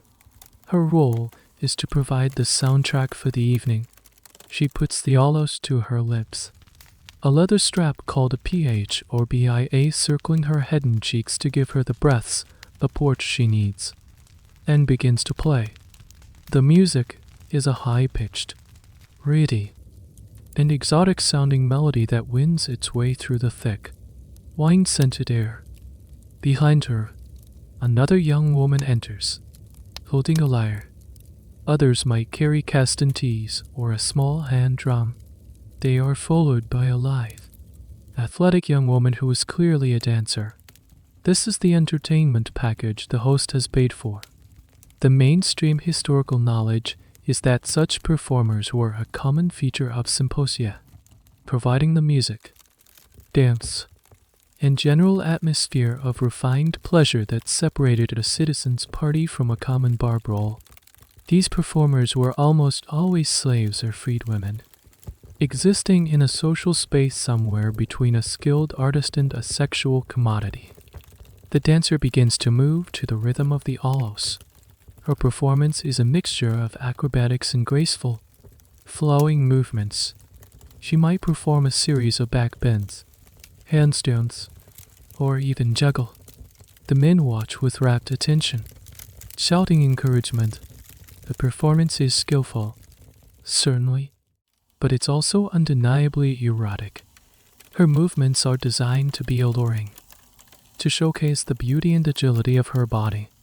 The line between art and titillation is deliberately and expertly blurred, and this is where we find a strange and specific detail of symposium entertainment. Sword dancing, one of the dancer's signature moves, often depicted on pottery, might be to perform a complex, acrobatic dance around a set of upright swords. It's a thrilling display of skill and danger, a kind of ancient Greek Cirque du Soleil act. The dancer would leap and twirl around the sharpened blades, her performance made all the more exciting by the very real risk of injury. It's a perfect encapsulation of what the symposium is all about, a carefully managed flirtation with danger and loss of control. The status and role of these female entertainers, the flute girls, the dancers, the lyre players, is a subject of considerable scholarly debate. The traditional interpretation, based on a literal reading of some texts and vase paintings, often lumps them in with the porn AI. In this view, their musical or dance performance was merely a prelude to their real job, providing sexual services to the guests at the end of the night. Many vases show flute girls in explicitly sexual situations with the male symposia SDS. However, a growing number of historians and musicologists are pushing back against this simplistic view. They argue that we have seriously underestimated the skill and artistic merit of these women. To play the hollow swell required years of training. These women were professional musicians, the ancient equivalent of a session artist. They argue that while sexual services might have sometimes been part of the package, it's a mistake to assume this was always the case or that it defined their entire identity. Was the flute girl primarily a musician who might also be available for sex, or a sex worker who also happened to play the flute? This debate matters because it changes how we see the symposium. If these women are just commodities, the symposium is a fairly straightforward story of male consumption. But if they are skilled artists, the dynamic is more complex. It becomes a space where men are not just consuming, but are also patrons of the arts, appreciating genuine musical and dancing talent. The evidence is, as always, frustratingly ambiguous. The men who wrote the text and commissioned the vases were likely more interested in the erotic potential of these women than in their musical careers. So the record they left behind is heavily biased. As the flute girl's melody soars and the dancer twirls, you see this ambiguity live. The men are clearly captivated by the performance. They appreciate the skill, the artistry, but their gaze is also one of open, unconcealed desire. The women, for their part, perform with a professional detachment, their faces neutral, their movements practiced. They are both the center of attention and completely invisible as people. They are artists and objects, admired for their talent and assessed for their availability. All at the same time, their performance adds a new, charged layer to the symposium, an element of stylized, commercialized femininity in a room that is a monument to masculine power. The music softens to a background hum, and the dancer, her performance finished, retreats to a corner of the undrawn. The atmosphere in the room is now fully charged, a potent mix of wine, camaraderie, and desire. It might seem like a space of pure, anarchic indulgence, but you start to realize that even in this state of advanced inebriation, there are rules.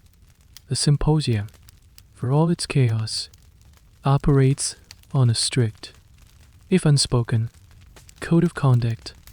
To violate it is to risk your social standing. The first and most important rule is to respect the authority of the symposia RCH. His commands are law. If he decrees that the next topic of conversation will be the merits of a particular horse breeder, you discuss horse breeding.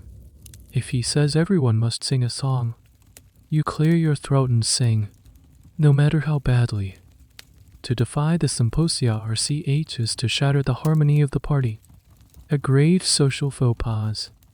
This rule ensures that the party, however wild, has a central point of control, preventing it from spiraling into a total free-for-all. Another key rule revolves around drinking. While the goal is to get merry, losing control completely is frowned upon. The ideal symposius treat is a man who can hold his wine. He can drink deeply all night yet remain witty, articulate, and in command of his faculties. The man who gets angry, weepy, or violent when drunk is seen as having a weak character.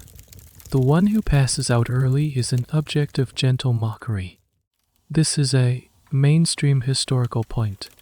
Moderation in all things, even in indulgence, was the aristocratic ideal. The aim was to ride the wave of intoxication, not to be drowned by it. There are also rules governing interactions with the entertainers. While their presence adds an erotic charge to the room, a certain etiquette applies. A guest shouldn't be overly aggressive or demanding. The approach should be one of playful courtship, not crude solicitation. You might offer a girl a cup of wine, or compliment her skill on the olos. The transaction, if it happens, should be handled with a degree of discretion, often negotiated with the host or the troupe's manager, not crudely propositioned in the middle of the party. It's about maintaining a veneer of civility, unsophistication, even when the ultimate goal is anything but. And here we find a very peculiar rule, an unwritten law of social dynamics, the freedom of speech, or parrhesia. The symposium was one of the few places where a man could speak his mind to his peers with a frankness that would be unacceptable in the formal setting of the assembly or a courtroom. Under the influence of wine, you could gently mock the powerful general, critique a friend's political decision, or offer unsolicited advice. The wine acted as a social shield. Anything said in one's cups was to be taken with a grain of salt and, ideally, not held against the speaker the next morning. This sympotic parrhesia is a fascinating, undebated concept. Some historians see the symposium as a vital space for informal political discourse, a safety valve where tensions could be aired and opinions gauged in a low-stakes environment. It was a place for honest feedback among the ruling class. In this view, the party had a serious political function, allowing the elite to communicate more freely than they could in the rigid structures of official public life. Other scholars are more skeptical. They argue that this freedom of speech was a very risky game. A drunken joke at the expense of the wrong man could have very real consequences. They point to historical accounts, like that of the profanation of the mysteries and the mutilation of the Herms on the eve of the Sicilian expedition, a scandal that began with the drunken actions of young aristocrats at their private parties. This event shows how the behavior at a symposium could spill out and have catastrophic public consequences. So was the symposium a safe space for frank talk, or a minefield of social and political risk where a single ill-judged comment could ruin you? The debate gets to the heart of whether these parties were a functional part of the political system or a constant threat to its stability.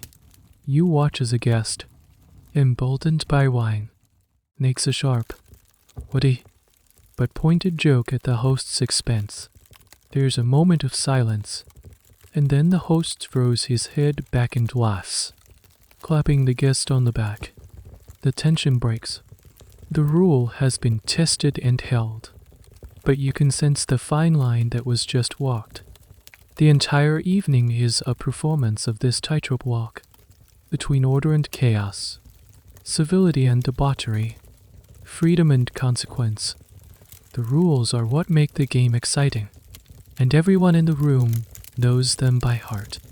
To be a successful Athenian man, you have to master not just the laws of the city, but the unwritten laws of the party. As the night deepens and the wine continues to flow, the conversation in the undrawn naturally drifts toward stories. And in ancient Greece, the best stories are always about the gods. A guest, his garland of ivy askew, might launch into a retelling of one of Zeus's many romantic escapades. He tells the story not with solemn reverence, but with a conspiratorial wink and a chuckle. The tales of the gods are not just scripture. They are the ultimate source of gossip and entertainment. He might recount how Zeus, the king of the gods, transformed himself into a swan to seduce the beautiful Leda, or how he appeared to Danae as a shower of golden rain, impregnating her while she was locked in a bronze chamber, or how he abducted the young Trojan prince, Ganymede, to be his cup-bearer on Mount Olympus, a story that provided a divine precedent for the earthly custom of pederasty. The other guests listen, laughing at the cleverness of the disguises and the predictable outrage of Hera, Zeus's perpetually jealous wife. This is a fundamental, mainstream aspect of Greek religion. The gods were not models of perfect moral behavior. Far from it. They were powerful, immortal beings who were also vain, jealous, lustful, and deceitful. They meddled in human affairs for petty reasons. They held grudges, and they pursued their desires with a flagrant disregard for the consequences. The stories and epic poems like the Iliad and the Odyssey, and the plays of the great tragedians, are filled with these divine shenanigans. This divine immorality had a profound effect on the human moral framework. If the king of the gods himself was a serial adulterer who constantly deceived his wife, what did that say about the sanctity of marriage for mortals? If Apollo, the god of light and reason, could be ruthless in his pursuit of the nymph Daphne, what did that imply about the nature of desire? The gods provided a celestial mirror for the messy, contradictory, and often unflattering realities of human nature. They didn't set an impossible standard of perfection. They validated the entire spectrum of human experience, from the noble to the deeply flawed. Now, here's a curious detail that shows how this divine soap opera played out in the mortal world. When a man wanted to excuse his own bad behavior, especially an act driven by overwhelming passion, he could claim to have been afflicted by hate. Hate is a complex Greek concept, often translated as blindness, folly, or delusion. It was a temporary state of madness sent by the gods, which clouded a person's judgment and caused them to act rashly. When Agamemnon in the Iliad steals the captive Briseis from Achilles, causing the great hero to withdraw from battle, he later apologizes by blaming hate. He essentially says, "It was my fault. A god made me do it." It was a way of acknowledging a wrong while simultaneously deflecting some of the personal responsibility for it. It was the ultimate get-out-of-jail-free card, a way of saying your passion was so intense, it must have been divinely inspired. The relationship between myth and morality in ancient Greece is a topic of perpetual scholarly debate.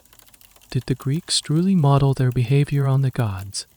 Or were the stories of the gods simply a projection of their own societal norms and desires? One school of thought argues that the myths served a prescriptive function. The stories provided charters for human institutions. The abduction of Ganymede by Zeus, for example, is seen as a charter myth that legitimized and explained the social practice of pederasty among the aristocracy. In this view, humans look to the gods to understand and justify their own world. Another school of thought argues the opposite. They contend that the myths are descriptive, not prescriptive. The Greeks didn't behave a certain way because the gods did. Rather, they imagined gods who behaved like them only on a grander, more dramatic scale. The myths were a way for the society to think through complex issues like power, desire, and justice. the rampant affairs of Zeus. In this reading, aren't a license for adultery, but a way to explore the immense and disruptive power of sexual desire. The debate really boils down to a chicken and egg problem. Did life imitate myth? Or did myth imitate life? As the storyteller finishes his tale of Zeus's latest conquest, the room erupts in appreciative laughter. No one is shocked. No one clutches their pearls at the king of the gods' infidelity. Instead, they are entertained. They see in the story a reflection of the world they know. A world where desire is a powerful and often uncontrollable force, where even the greatest of beings are subject to its whims. The gods' flawed behavior doesn't undermine their authority. It makes them relatable. It creates a moral universe that is not black and white, but a messy, complicated, and endlessly fascinating shade of gray, much like the smoky, wine-fueled atmosphere of the Undrun itself. The conversation, lubricated by wine and inspired by the tales of Zeus, now turns to the very essence of desire itself. Another guest, perhaps a more philosophically inclined man, invokes the names of the two divinities who truly govern this domain, Aphrodite and her mischievous son, Eros. These are not just gods of gentle romance. They are the personifications of an overwhelming, cosmic force. Aphrodite, the goddess of love, beauty, and pleasure, is a figure of immense power and ambiguity. You learn that she was born from the sea foam that arose after the Titan Cronus castrated his father, Uranus, and threw his severed genitals into the ocean. This violent, primal origin story is a key piece of mainstream Greek mythology, and it tells you everything you need to know about her nature. She is not a soft, cherubic figure. Her domain is not just sweet affection. That raw, untamable sexual energy. She can be a benevolent force, granting beauty and inspiring passionate love. But she can also be terrifyingly cruel. In myth, those who scorn her or neglect her worship are often driven to madness or self-destruction. She represents the irresistible, and often dangerous, power of attraction. Then there is her son, Eros. In later Roman art, we get used to seeing him as Cupid, a chubby, winged infant with a tiny bow and arrow. But in earlier Greek thought, he is a much more formidable and complex figure. In some traditions, he is one of the primordial gods, a creator force who existed at the dawn of the universe, representing the principle of attraction that brings all things together. In the more common stories, he is Aphrodite's attendant, a winged youth, not a baby armed with a bow and arrows that are impossible to resist. He is capricious and unpredictable.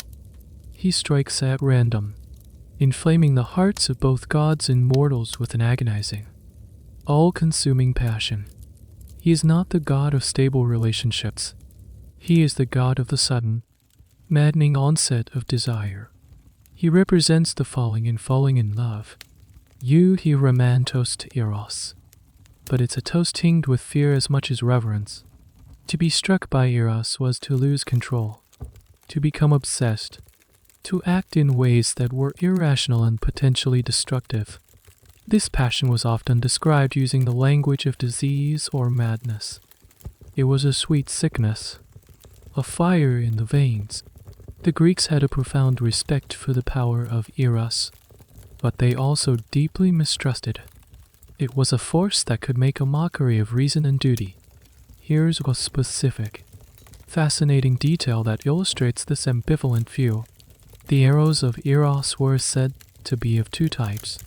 Some had sharp, golden tips, and these would ignite an unstoppable passion in the victim. But others had blunt, leaden tips. If you were struck by one of these, you would be filled with an equally powerful feeling of revulsion and would flee from the very person who desired you. The tragic story of Apollo and Daphne is a prime example. Eros, angry at Apollo, shoots the god with a golden arrow, making him fall desperately in love with the nymph Daphne.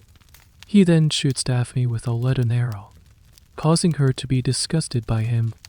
Apollo's passionate pursuit and Daphne's desperate flight end only when her father transforms her into a laurel tree to escape the god's advances. This myth perfectly captures the Greek understanding of desire as an arbitrary, external force that can create both tragic attraction and tragic repulsion. The exact relationship between Aphrodite and Eros, and their role in human life, is a subject of ongoing scholarly interpretation. Were they seen as literal, external agents who zapped unsuspecting mortals with love rays?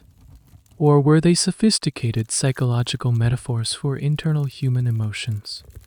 The traditional view often leans towards the literal, suggesting that for many Greeks, the experience of falling in love felt so overwhelming that it could only be explained as the intervention of a deity. The more modern, psychological interpretation argues that the Greeks were far more sophisticated. In this view, Aphrodite and Eros were not external gods, but names given to the powerful, internal forces of the human psyche. To say Eros struck me was a poetic way of saying, I am experiencing an overwhelming desire that feels alien to my rational self. This debate questions the very nature of belief. Did the Greeks believe in their gods in the same way modern monotheistic religions demand belief?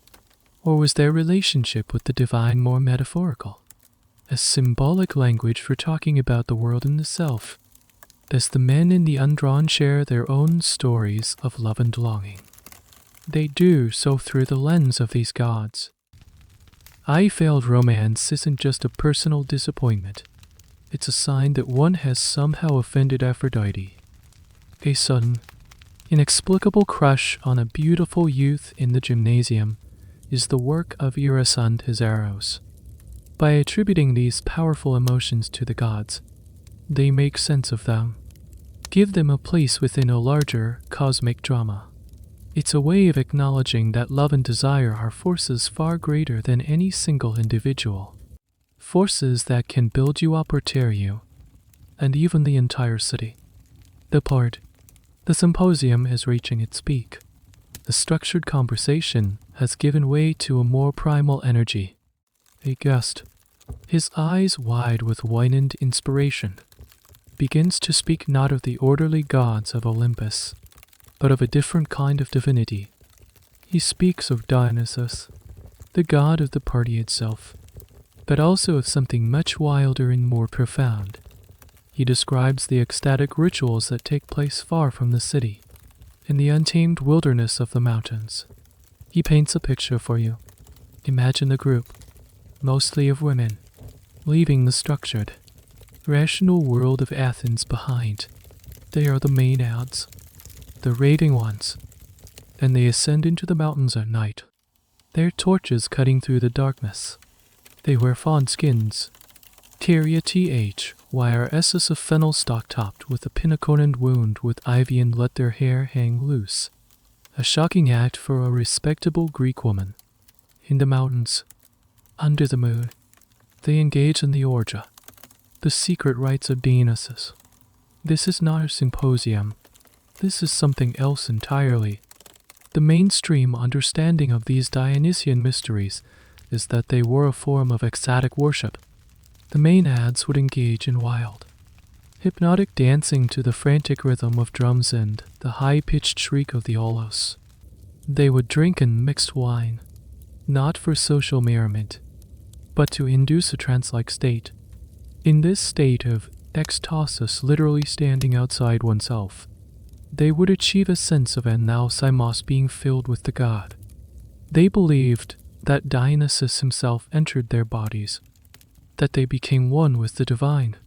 In this divine madness, they were said to possess supernatural strength.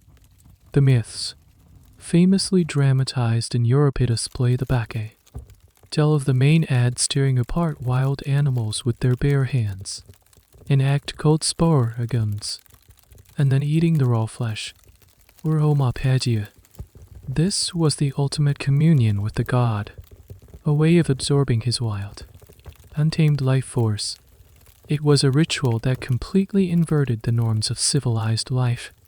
Instead of cooked meat, they ate raw flesh.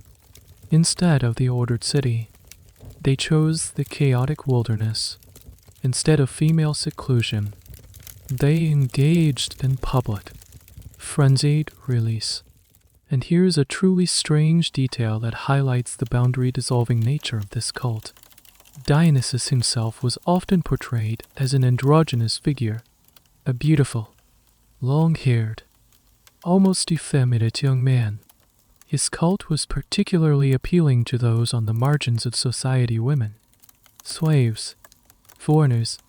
The rituals often involved a form of cross-dressing or masking, where participants would shed their everyday identities. Men might don female clothing, and women would take on the aggressive, wild roles typically associated with men. The worship of Dionysus was a temporary, ritualized escape from the rigid social and gender categories that defined Greek life. It was a space where, for a brief, intoxicating moment, everyone could be other than what they were. The historical reality of these rituals is one of the most hotly debated topics in the study of Greek religion. How literally should we take the accounts of sparagums and homopagia, the traditional, and more sensational, view text the ancient sources, like the Bacchae, at face value? They argue that these ritualistic animal sacrifices and the consumption of raw flesh were a real, if extreme, part of the cult's practices. They see it as a genuine, visceral form of religious experience. However, a more skeptical school of historians argues that these accounts are likely mythological exaggerations or symbolic representations. They suggest that the tearing apart of an animal might have been a metaphor for the psychological experience of being torn apart by the divine, or that it was a ritual reenactment using a symbolic effigy rather than a live animal. They find it hard to believe that groups of ordinary Greek women were regularly performing such acts. Was it a literal, bloody rite, or a powerful psychological drama? The lack of any insider accounts from the worshippers themselves means we are left to interpret the hostile or sensationalized descriptions of outsiders, leaving the truth shrouded in mystery. Back in the undrawn, the guest's story hangs in the air. The men, comfortable in their ordered, male-only party, contemplate this other, wilder form of communion. The symposium is a controlled release, a managed chaos. The rites of Dionysus in the mountains are a total annihilation of control. It's a terrifying, untantalizing thought. It represents the other side of the Greek soul, the part that yearned to break free from the relentless logic and structure of the polis. It was a recognition that sometimes, to find the divine, you couldn't invite it into your home for a polite drink. You had to go out into the darkness and let it tear you apart. The fear and fascination in the room are palpable. They know that the god who fills their cups is the same god who inspires the madness on the mountain. The night wears on, and the atmosphere, once joyous, begins to acquire a harder edge. The talk of divine passions and wild rituals has brought the concepts of boundaries and consequences into sharp focus. You realize that for all the apparent license you've witnessed the pederasty, the hetairoi, the drunken symposia, this is not a society without rules. The freedom is highly conditional, and for some acts, the punishment is swift and severe. The conversation turns to a recent scandal in the city. A citizen discovered his wife with another man. The men in the undrawn discuss the situation not with shock, but with a grim understanding of the inevitable outcome. This brings you face to face with the mainstream historical fact of Athenian adultery law. or moikiae. The law was brutal and one-sided. If a husband caught a man in the act of having an affair with his wife, his mother, his sister, or his daughter, he had the legal right to kill the man on the spot with impunity. This wasn't considered murder. It was considered a justifiable homicide. The act of adultery was seen as a profound violation of the oikos, the household. The seducer had infiltrated another man's private domain, corrupted the honor of his women, and, most critically, threatened the legitimacy of his bloodline. An illegitimate child could wrongfully inherit the family property, a crime that struck at the very heart of the citizen's social structure. The punishment was designed to be a terrifying deterrent. If the husband chose not to kill the offender, he had other options. He could subject the man to a public humiliation, such as tying him up, or a practice known as rough anidasis, or radishing, which involved, well, you can probably guess, and it was as painful and degrading as it sounds. Alternatively, he could demand a hefty sum of money as compensation. The key was that the power was entirely in the husband's hands. And what about the wife? She could not be killed by her husband. Her life legally belonged to her male relatives in the state, but her punishment was a form of social death. The husband was legally required to divorce her immediately. She would be sent back to her father's house in disgrace. Her dowry returned. More than that, she was barred for life from participating in public religious festivals, one of the few areas of public life open to women. If she dared to show her face at one, any citizen had the right to tear her clothes off and beat her short of causing her death. She was made a permanent outcast, the visible symbol of shame. Here's a curious and telling detail of the law. The penalties were for moikiae, which specifically meant having an affair with a respectable woman from a citizen family, a man having sex with a slave, a porni, or even a hitaira was not committing an offense. Those women were outside the bounds of the protected oikos. A man could sleep with as many non-citizen women as he could afford without any legal penalty. His desires were his own business. It was only when he trespassed on another citizen's property, his wife, that it became a crime. The law was about enforcing universal sexual fidelity. It was about protecting the property and bloodlines of male citizens. The precise application and frequency of these harsh punishments is, predictably, a matter of historical debate. The tough on crime view, based on the fiery speeches of orators like Lysias, suggests that these laws were regularly enforced. The speeches are full of rhetoric emphasizing the need to protect the oikos at all costs and celebrating the righteous anger of the cuckolded husband. They paint a picture of a society that took these violations very seriously. However, a more skeptical group of historians suggests that the reality might have been more complex. They argue that killing an adulterer, even if legal, was a messy and extreme option that could lead to blood feuds between families. They propose that, in many cases, the private financial settlement was the more common and more practical solution. The threat of violence and public humiliation was a powerful bargaining chip for the husband to extract a large sum of money from the seducer. The legal speeches, they argue, represent the most extreme and dramatic cases, not the everyday norm. Was every adulterer caught in the act facing immediate death, or was a backroom deal the more likely outcome? It's a debate about law in the books versus law in practice. As the men in the symposium nod in grim agreement about the adulterer's fate, you see the hard lines of this society's moral code. Freedom is a privilege of the male citizen, but even his freedom has limits. He can indulge his desires with boys, with hetaira, with slaves, but the one thing he cannot touch is another citizen's wife. That boundary is absolute. The wife, for her part, has no sexual freedom at all. Her body is not her own. It is the property of the household, the vessel of its future.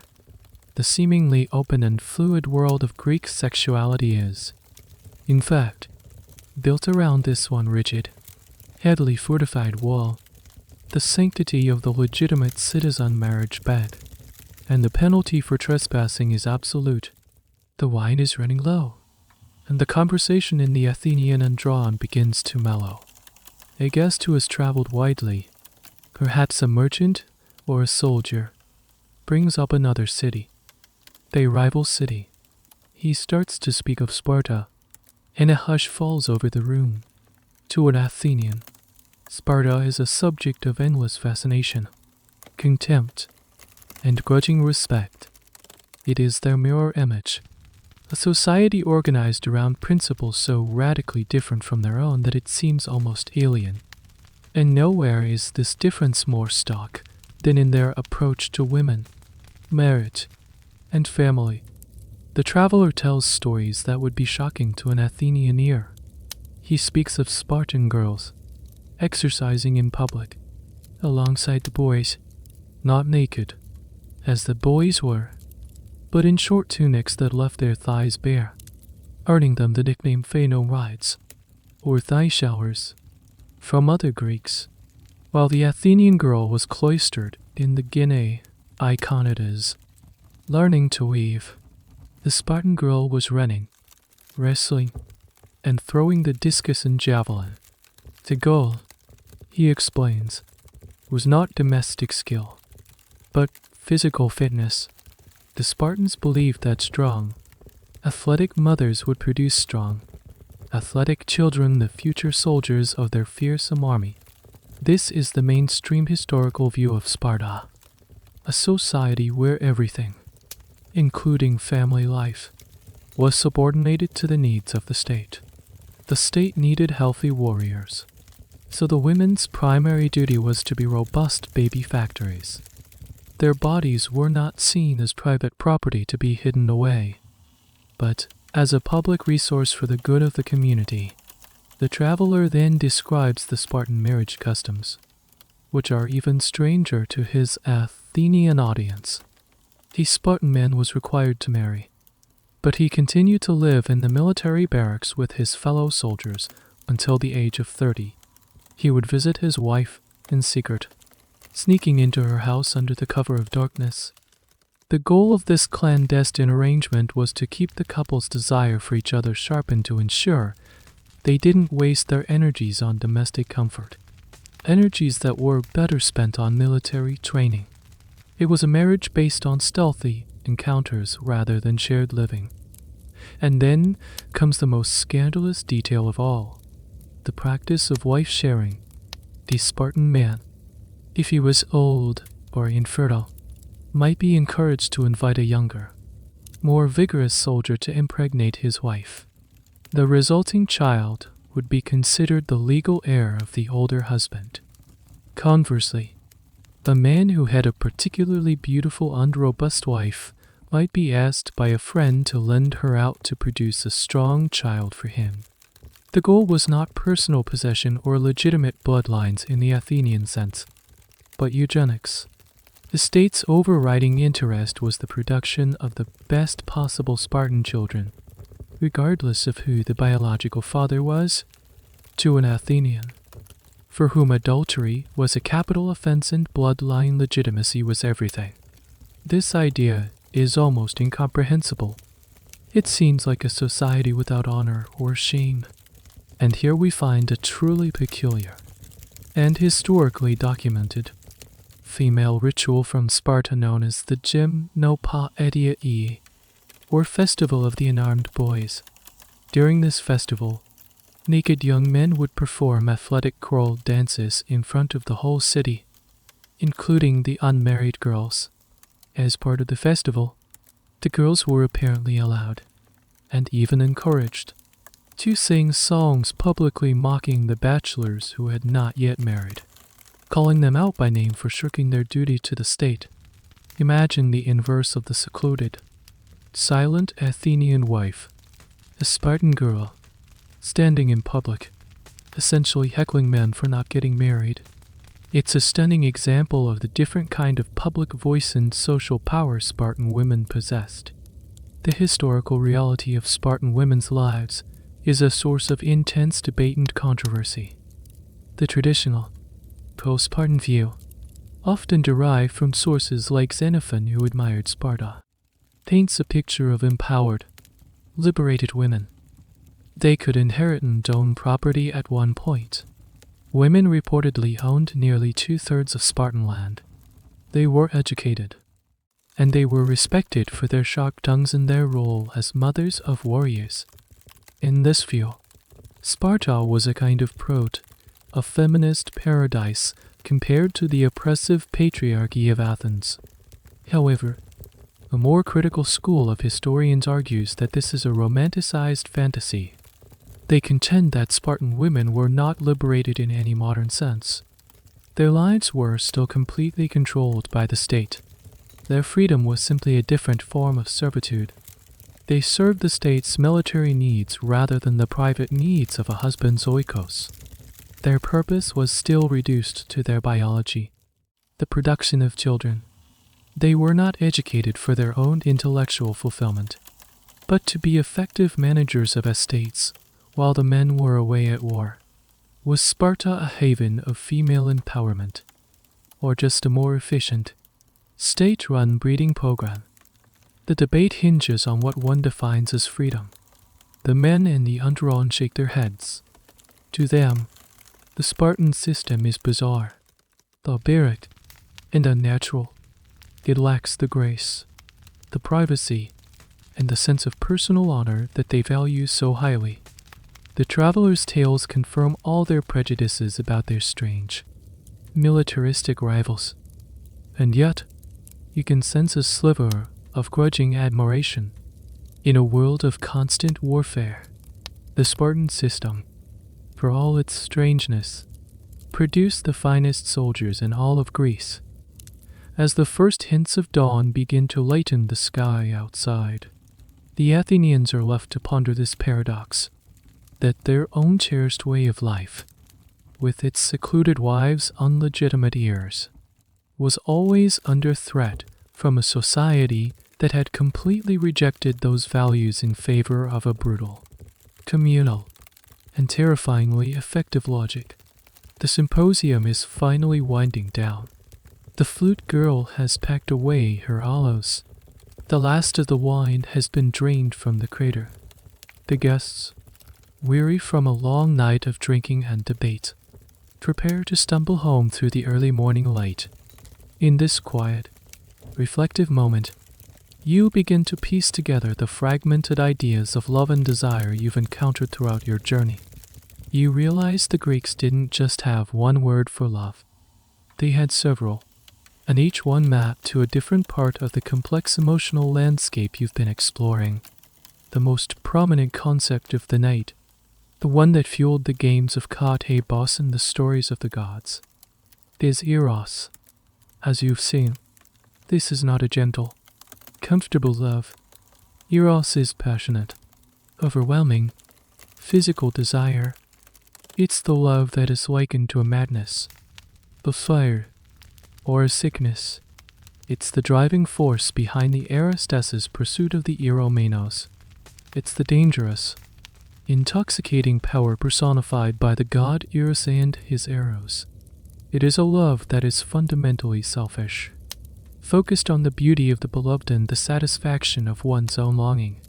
It's a powerful, creative, and also deeply disruptive force.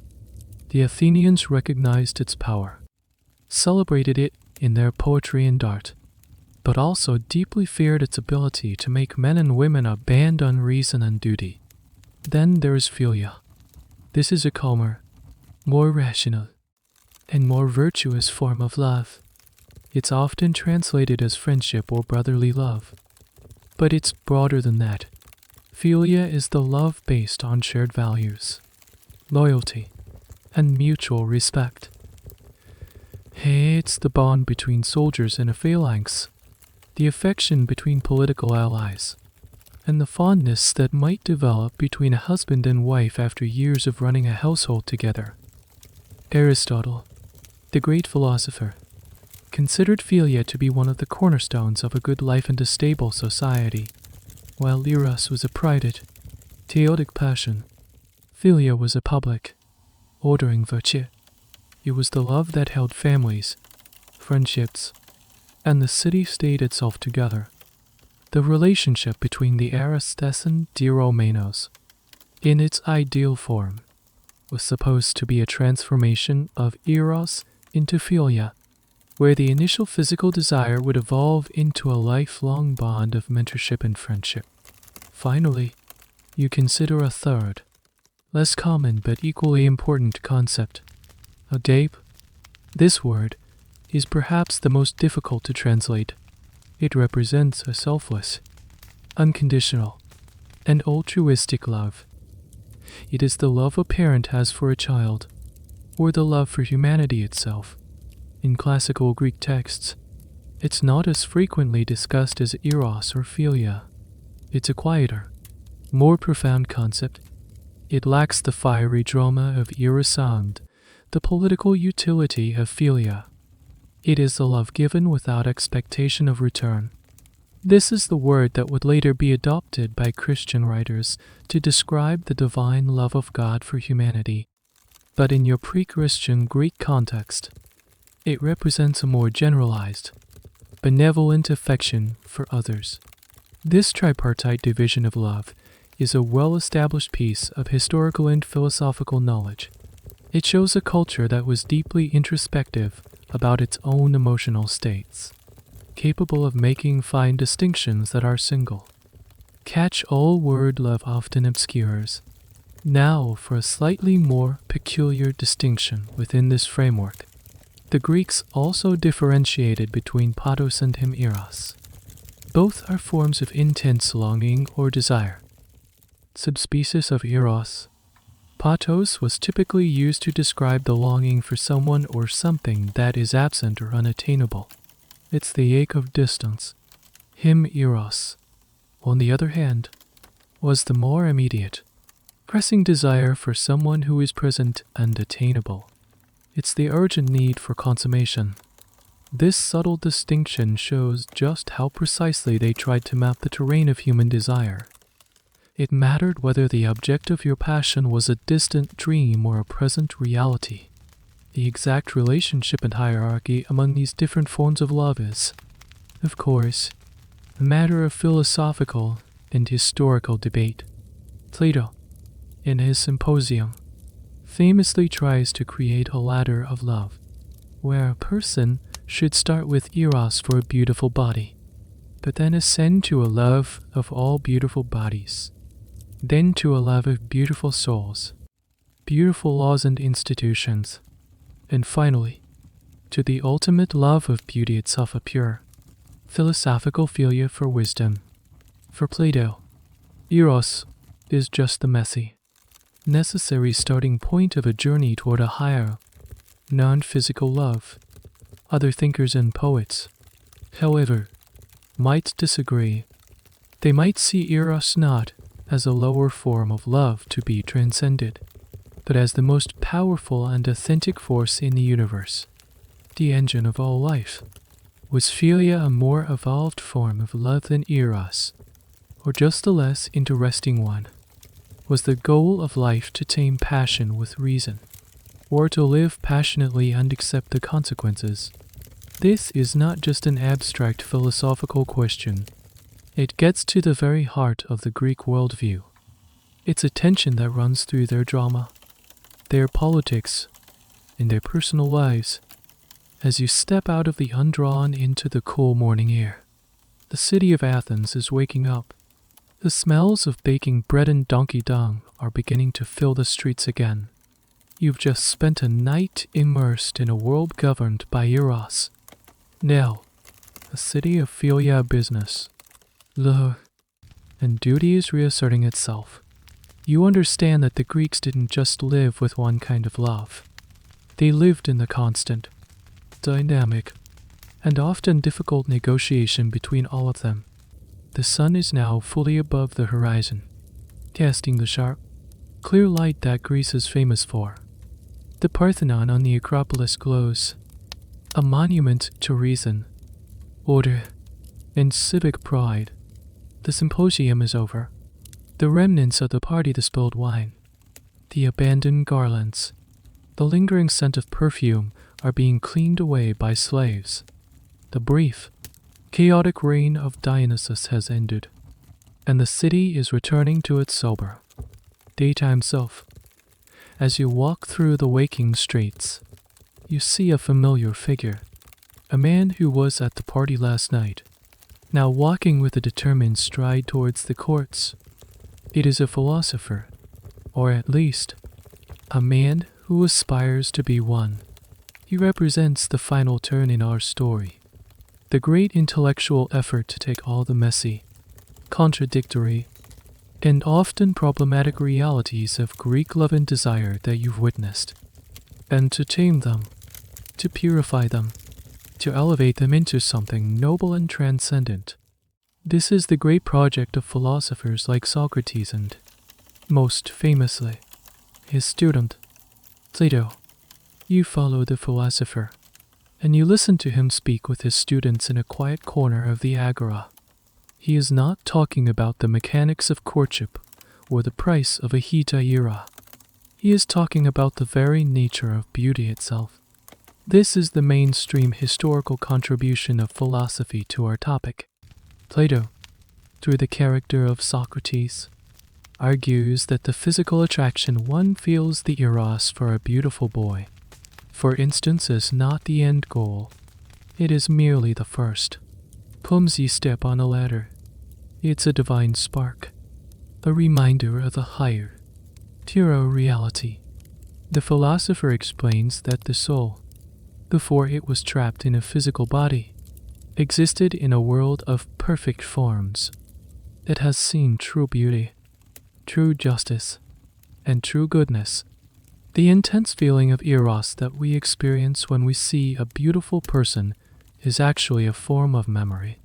The soul recognizes a faint echo of that perfect beauty it once knew, and it yearns to be reunited with it. The love for a person is, in fact, homesickness for the world of the forms. Therefore, the true lover, the philosopher, will not be content with the physical possession of his beloved. He will use that initial spark of desire as a catalyst for an intellectual journey. He will move from loving one beautiful body to appreciating all beautiful bodies. Then, he will realize that the beauty of a soul, of a virtuous character, is far superior to physical beauty. From there, he will learn to love the beauty of just laws and noble institutions. And finally, he will ascend to the ultimate vision, a direct contemplation of the form of beauty itself absolute, eternal, and unchanging. This is the concept that gives us our modern term, Platonic love, now for a slightly quirky and very humanizing detail about the man at the center of this philosophical revolution, Socrates. While his philosophy preached the transcendence of physical desire, Socrates himself was by all accounts no oil painting. He was famously ugly. The texts describe him as having bulging, crab-like eyes, a flat, snub nose, and a portly belly. He was oft unseen walking barefoot through the Agora, unwashed, in a dirty tunic. And yet, this physically unattractive man was the most sought-after and charismatic figure of his time, attracting a circle of devoted, beautiful, and aristocratic young men like Alcibiades and Plato himself. The very existence of Socrates was a kind of living proof of his philosophy, that true attraction, the highest form of love, was not about physical beauty, but about the irresistible beauty of a brilliant mind and a virtuous soul. The legacy and true meaning of Platonic love is one of the most enduring debates in the history of Western thought. Was Plato genuinely advocating for a purely non-physical, intellectual form of love?